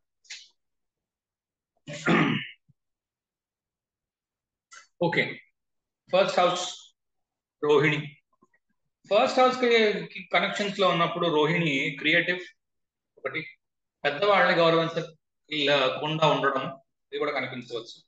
యాక్సిడెంట్స్, మెల్లిగా జీవితంలో పైకెళ్ళడం, టాలెంట్ ద్వారా కాకుండా డబ్బు ద్వారా గుర్తింపబడము. అంటే ఫర్ ఎగ్జాంపుల్ ఒక వ్యక్తి ఉన్నాడు, బాగా జీవితంలో డబ్బు సంపాదించాడు, ఒక దీనికి వెళ్ళాడు, ఏదో తన ప్రొడక్ట్ తన స్కిల్లో ఏదో వాడుతున్నాడు. ఫర్ ఎగ్జాంపుల్ అదానీ ఉన్నాడు అనుకుందాం, లేకపోతే అంబానీ ఉన్నాడు. ఆయన వాళ్ళ పేర్లు చెప్పగానే మనకు గుర్తొచ్చేది ఏంటి అంటే వాళ్ళు ఎంత డబ్బు సంపాదించారు అన్నది మనకు తెలుస్తుంది. కానీ వాళ్ళకి ఏ కంపెనీలు ఉన్నాయి, ఏ ప్రోడక్ట్లు అంబానీ అమ్ముతున్నాడు లేకపోతే అదానీ అమ్ముతున్నాడు అన్న దాని మీద మనకి దృష్టి తక్కువ పెడుతుంది. సచిన్ టెండూల్కర్ అని నేను చెప్పాను అనుకోండి, వెంటనే అతను పెద్ద బ్యాట్స్మెన్ అండి, అతను చేసినంత మంచిగా బ్యాటింగ్ ఎవరు చేయలేరండి అని ఏదో అనొచ్చు. అంతేగాని సచిన్ బాగా డబ్బు సంపాదించాడండి అని ఎవరు ఎక్కువగానే చెప్పగానే అతను మంచి బ్యాట్స్మెన్, అతని స్కిల్ పొగుడుతారు. ఆ స్కిల్ పొగిడే విషయం మాత్రం మీకు రోహిణిలో ఉండదు. ఎందుకంటే ఆపహ ఉంది రోహిణిలో. నువ్వు స్కిల్ వాడి సంపాదించావా, ఇంకోటి చేసి సంపాదించావు కాదు, డబ్బు సంపాదించావు, దానివల్ల నీకు కీర్తి ఉంది, అది రోహిణి. ఓకే,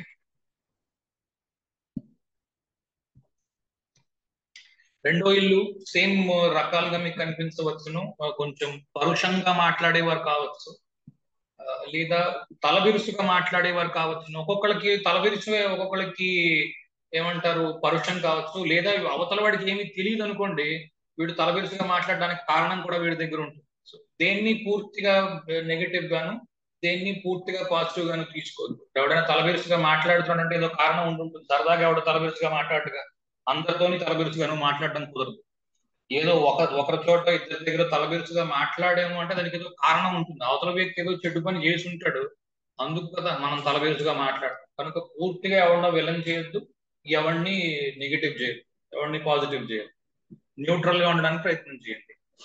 రిజల్ట్స్ చెప్పేవాళ్ళు, ముఖ్యంగా రిజల్ట్స్ నేర్చుకుందాం అనుకునే వాళ్ళు ఎవరిని విలన్ గా చూపించకండి, ఎవరిని హీరోగా చూపించకండి. Nobody is villain, nobody is hero, మనం ఏది కాదు.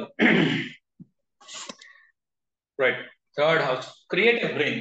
థర్డ్ హౌస్ లో మాత్రం మీకు మంచి క్రియేటివ్ బ్రెయిన్ వస్తుంది. ఎందుకంటే బ్రెయిన్ బాగా పనిచేయాలి అంటే మాత్రం థర్డ్ హౌస్ బాగా ఉండాలి, నేర్చుకోవాలి బాగా ఏదైనా అంటే థర్డ్ హౌస్ మంచి స్ట్రాంగ్ గా ఉంటే కానీ నేర్చుకోవాలి. థర్డ్ హౌస్ కనుక బాగా వీక్ గా ఉంది, వాళ్ళు కాన్సిస్టెంట్ గా నేర్చుకోలేదు.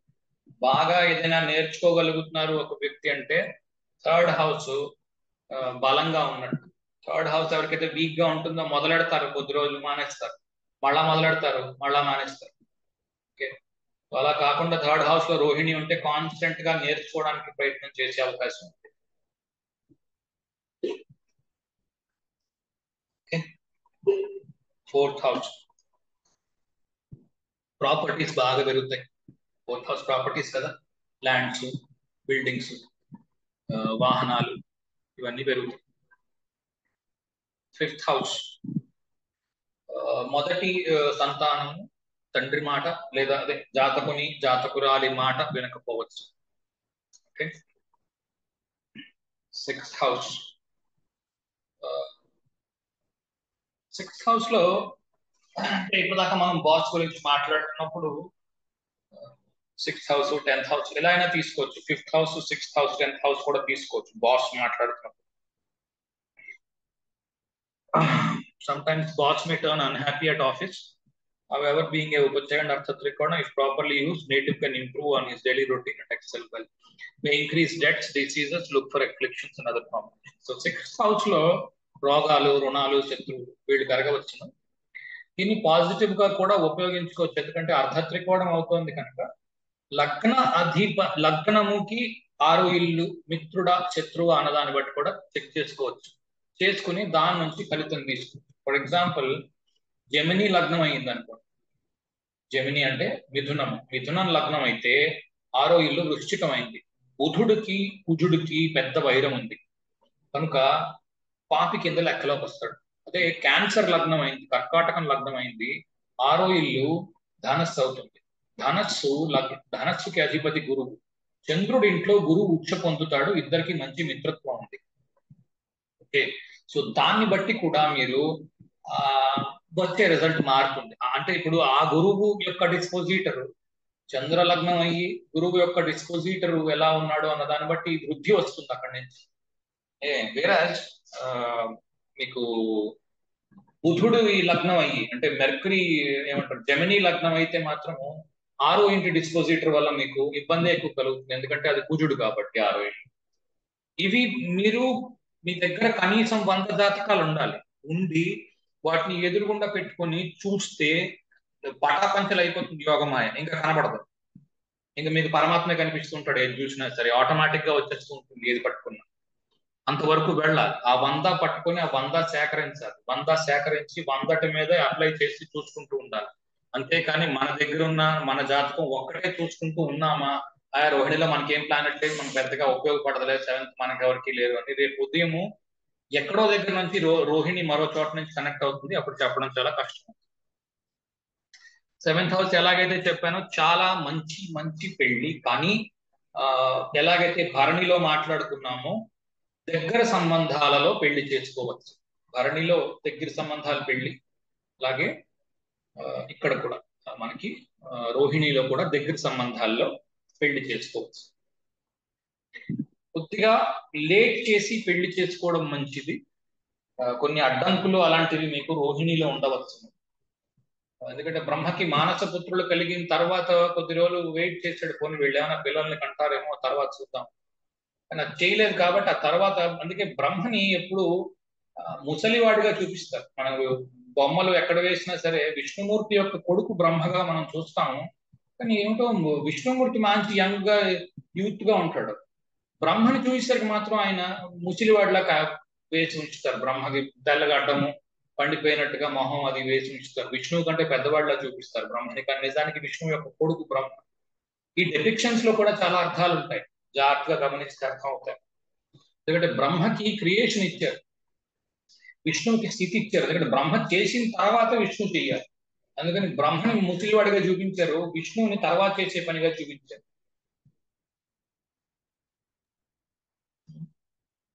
సార్ ఇక్కడ 7th హౌస్ సంబంధించి అంటే లార్డ్షిప్ డిస్పోజిటర్ రాహు కేతు కూడా వర్తిస్తాయి కదా సార్? అంటే ప్లానెట్ శని కూడా తీసుకోండి. రాహుకేతు ఒకటే కాదు, ఒక్కోసారి ఏది బలంగా ఉంటే అది తీసుకోవాలి. బలాబలాల గురించి దాకా వచ్చినప్పుడు ఏది తీసుకోవాలో చెప్తాను. అంతవరకు ఇద్దరిని తీసుకోండి.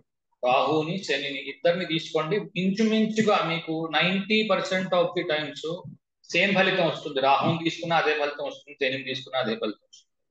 అంతవరకు అంటే యోగమాయ ఉన్నంత వరకు రెండు విడివిడిగా ఉన్నాయేమో, వేరు వేరే ఫలితాలు వస్తున్నాయేమో అనిపిస్తుంది. ఎప్పుడైతే యోగమాయ విడిపోతుందో, మీకు విచ్ఛిన్నం అయిపోతుందో మాయ, మీకు పరమాత్మ కనిపించడం మొదలు పెడతాడో జాతకంలో, ఇంకా మీకు ఇది ఉండదు. ఇది అయినా అదే వస్తుంది, అదైనా ఇదే వస్తుంది. నిజానికి 12 గళ్ళు 9 గ్రహాల్లో ఏది చూసినా మీకైతే అదే ఫలితం కనిపిస్తుంది.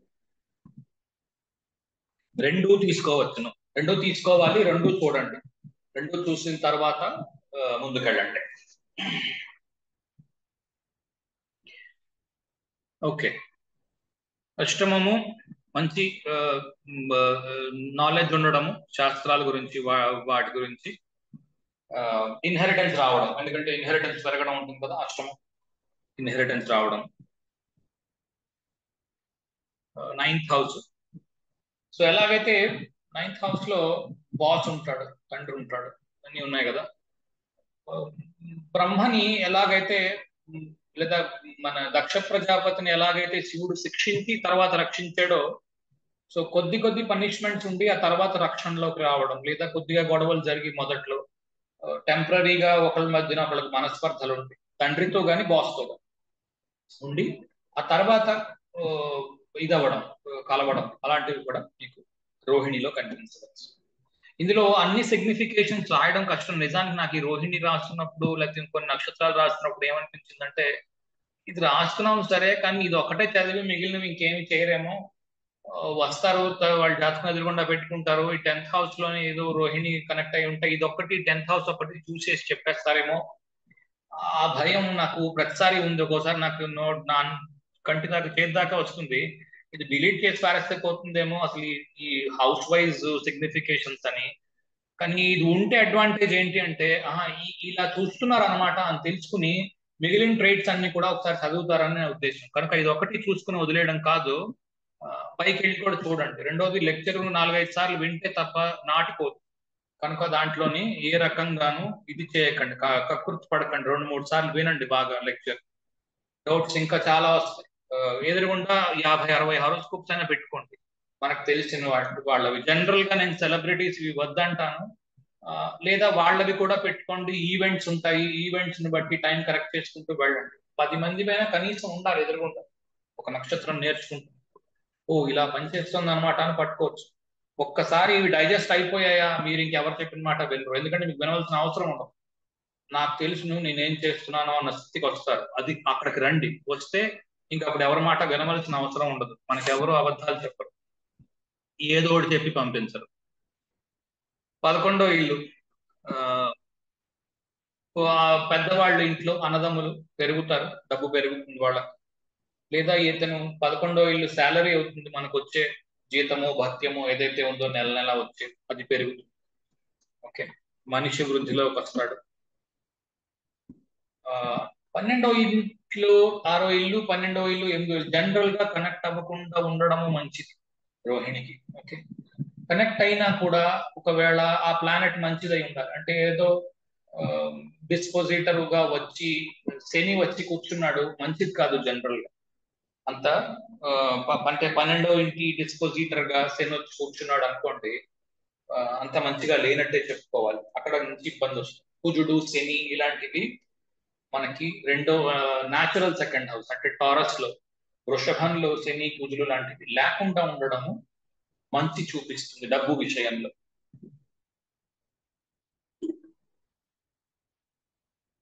సాధ్యమైనంత వరకు శుక్రుడు పాలించే జాగాలు ఖాళీగా ఉండడము, లేదా మంచి గ్రహాలు, చంద్రుడికి స్వక్షేత్రము ఉచ్చ అక్కడ వస్తున్నాయి. బట్ చంద్రుడి యొక్క మూల త్రికోణము వృషభం అవుతుంది. ఎందుకంటే డబ్బు బాగా ఉంటే మనస్సు హాయిగా ఉంటుంది. లేదండి నేను పొలంలోకి వెళ్ళి ఎండలో కూర్చొని పని చేసుకుంటే హాయిగా ఉంటుందండి, కారుల్లో తిరిగితే హాయిగా ఉండదండి నాకని ఎవరైనా అంటారా? లేదండి, ఒక 4 బంగ్లాలు ఉన్నాయండి, మరొక్క 4 బంగ్లాలు కొనుక్కోగలిగితే హాయిగా ఉంటుందండి అంటారు ఎవరైనా. అంతేగాని అబ్బాయి నాకు పేదరికంలో ఉంటే మహా హాయిగా ఉంటుందని ఎవరు అంటారు. మనకు చంద్రుడికి అంటే మనస్సుకి ఏమిటి ఇష్టం అంటే సుఖం ఇష్టం. ఆ సుఖం ఎక్కడి నుంచి వస్తుంది అంటే మీకు వృషభం నుంచి వస్తుంది. రిసోర్సెస్ వస్తాయి, మనం చెప్పిన మాట 10 మంది వింటారు, అందుకు మనసు హాయిగా ఉంటుంది, ప్రశాంతంగా. ఓకే, సో ఒక్కొక్కసారి ఈ రోజుల్లో నేటి కాలమాన పరిస్థితులకు ఏంటి అంటే 12వ ఇంటి నుంచి MNCకి సంబంధించిన జాబ్స్ అలాంటివి కూడా రావచ్చు. ఎలా అయితే ఇందాకలు చెప్పానో 12వ ఇంటి వాడు మన లగ్నము వాడు మిత్రులై ఉన్నప్పుడు ఒక రకంగా ఉంటుంది, శత్రువులు అయినప్పుడు ఒక రకంగా ఉంటుంది. అంటే ఫర్ ఎగ్జాంపుల్ ఉదాహరణకి మేష లగ్నం తీసుకోండి. మేష లగ్నానికి కుజుడు అధిపతి, 12వ ఇంటికి గురువు అధిపతి. కుజ గురువులు మంచి మిత్రులు. ఓకే, అలాంటప్పుడు సిచ్యువేషన్ వేరేగా ఉంటుంది. రోహిణిలో శుక్ర లగ్నం తీసుకోండి, ఇప్పుడు ఏది వృషభాన్ని తీసుకోండి. వృషభానికి శుక్రుడు అధిపతి, 12వ ఇంటికి అధిపతి కుజుడు. కుజ శుక్రులకి వైరం ఉన్నది కనుక ఇప్పుడు ఈ 12వ ఇంటి వాడు కనుక మనం రిప్రజెంట్ చేస్తున్నప్పుడు రోహిణికి అది వేరే రకంగా ఉంటుంది. ఆ రెండిటికి రెండు రకాల డిస్టింక్షన్స్ ఉన్నాయి. వాటిని జాగ్రత్తగా అర్థం చేసుకుంటే మీకు బాగా అర్థమవుతుంది, ఇంకా బాగా నాటుకుంటుంది. యాక్చువల్గా బ్లాంక్ చార్ట్స్ చెప్పాలి, అది చెప్తాను. అంటే బ్లాంక్ చార్ట్స్ చాలా మంది చెప్పారు ఇంతకు ముందు, ఇంగ్లీష్ లోని హిందీలోని చాలా మంది చేశారు. బ్లాంక్ చార్ట్ అంటే ఏం లేదు, మొత్తం ప్లానెట్స్ అన్ని తీసేసి చార్ట్ ఉత్తిగా వేసుకుని లగ్నం మాత్రం వేసుకుంటారు. మ్యాచ్ లగ్నం అయింది ఎలా ఉంటుంది అన్నది నేర్చుకుంటారు, వృషభ లగ్నం అయింది ఎలా ఉంటుంది అన్నది నేర్చుకుంటారు. వాటిలో నుంచి చాలా ఫలితాలు వస్తాయి.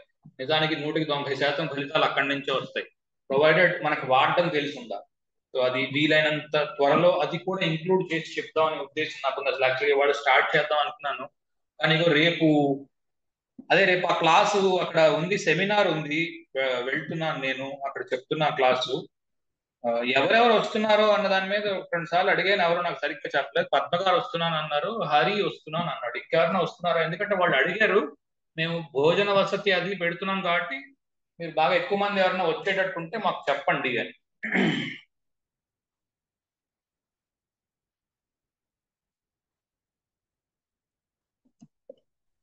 ఎవరు వస్తున్నారు? సుజాత ఎక్కడుందా అండి?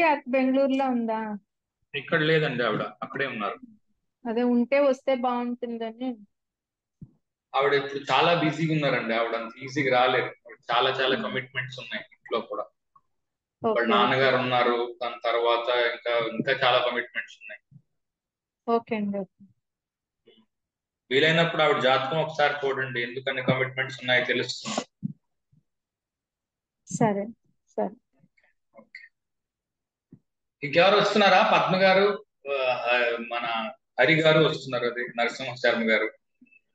ఇంకెవరైనా వస్తే చెప్పండి, వాళ్ళకి చెప్దాం అనుకుంటున్నా. ఇదేం లేదు, ఎంట్రీ ఫీజ్ ఏం లేదు, ఫ్రీ. అక్కడ భోజనం వస్తే వాళ్ళు ఇస్తున్నారు మధ్యాహ్నం ఉన్నందుకు. అక్కడ పెట్టిన లెక్చర్స్ ఏవైతే ఉన్నాయో అవి చెప్తున్నారు.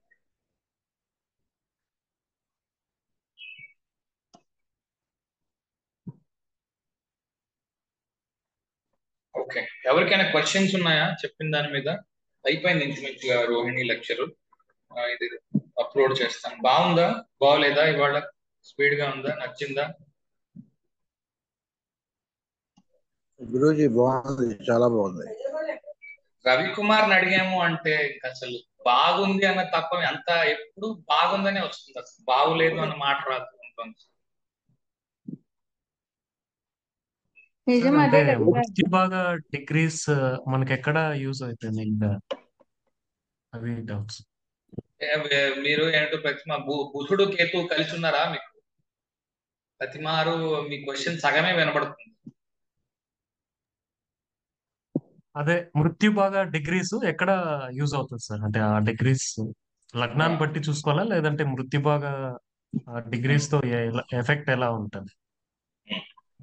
ఓకే, మృత్యు భాగా డిగ్రీస్ లోని ఏ ప్లానెట్ ఉన్నా, అంటే ఫర్ ఎగ్జాంపుల్ ఇప్పుడు ఇక్కడ ఇచ్చాను ఏంటంటే 12 degrees మృత్యు భాగా ఫర్ మూన్ అని రాశాను, 13 degrees మృత్యు భాగా ఫర్ రాహు, 14 degrees మృత్యు భాగా ఫర్ మెర్కరీ. చాలా మంది ఏం అర్థం చేసుకుంటారంటే, మెర్కరీ మంచి ప్రశ్న అడిగారు, బుధుడు 14 degrees ఉంటే బుధుడికి మృత్యుపాదము అని అర్థం చేసుకుంటారు. మరికొంతమంది ఇంకొక 2 అడుగులు ముందుకేసి, అమ్మో మృత్యుపాదంలో ఉన్నాడు నా లగ్నాధిపతి, నేను చచ్చిపోతాను అని లెక్కేసుకుంటారు. రెండు తప్పు. బుధుడు 14 degrees ఉంటే స్పెషల్ రిజల్ట్ వస్తుంది అన్నది ఒక అర్థము. బుధుడే కాదు, అక్కడ ఏ గ్రహం ఉన్నా సరే, 14 degrees గ్రహం ఉంది, బుధుడికి మృత్యుపాదంలో ఉన్న గ్రహం ఏదో ఒక గ్రహం ఉంది కనుక బుధుడు ఇవ్వవలసిన రిజల్ట్ లేదా బుధుడికి సంబంధించిన రిజల్ట్ కూడా ఆ గ్రహం వల్ల వస్తుంది. నేను ఇంకొక అడుగు ముందుకేసి చెప్పాను, ఇదిని మళ్ళీ చెప్తున్నాను చూడండి. ఏదైనా సరే రిజల్ట్ ఎక్కువ రిజల్ట్ వస్తుంది. ఇవన్నీ స్పెషల్ డిగ్రీస్ కింద లెక్క. లాస్ట్ క్లాస్కి వచ్చి ఉంటే చెప్పాను నేను అన్నమాట. 19 degrees, 12 degrees, 13 degrees, 14, 15, 18 ఈ డిగ్రీల్లో ఉన్నప్పుడు ఎక్కడున్నా సరే ప్లానెట్, ఏ ప్లానెట్ అయినా సరే ఎక్కువ రిజల్ట్ వస్తుంది. ఇది గుర్తుపెట్టుకోవాల్సింది ఒకటి. రెండోది ఏమిటి అంటే, బుధుడు 14 డిగ్రీల్లో ఉంటే మాత్రమే ఆ బుధుడు యొక్క రిజల్ట్ వస్తుంది అనుకోవడం పొరపాటు. 14 డిగ్రీల్లో ఏ గ్రహం ఉన్నా సరే బుధుడు దేనికి అధిపతి అయి ఉన్నాడో, ఎక్కడ కూర్చుని ఉన్నాడో వాటి రిజల్ట్స్ కూడా ఇక్కడ ఈ 14వ డిగ్రీ మీద ఉన్న ఆ ప్లానెట్ ద్వారా కూడా ఇవ్వబడతాయి. పట్టుకున్నారా? Okay sir.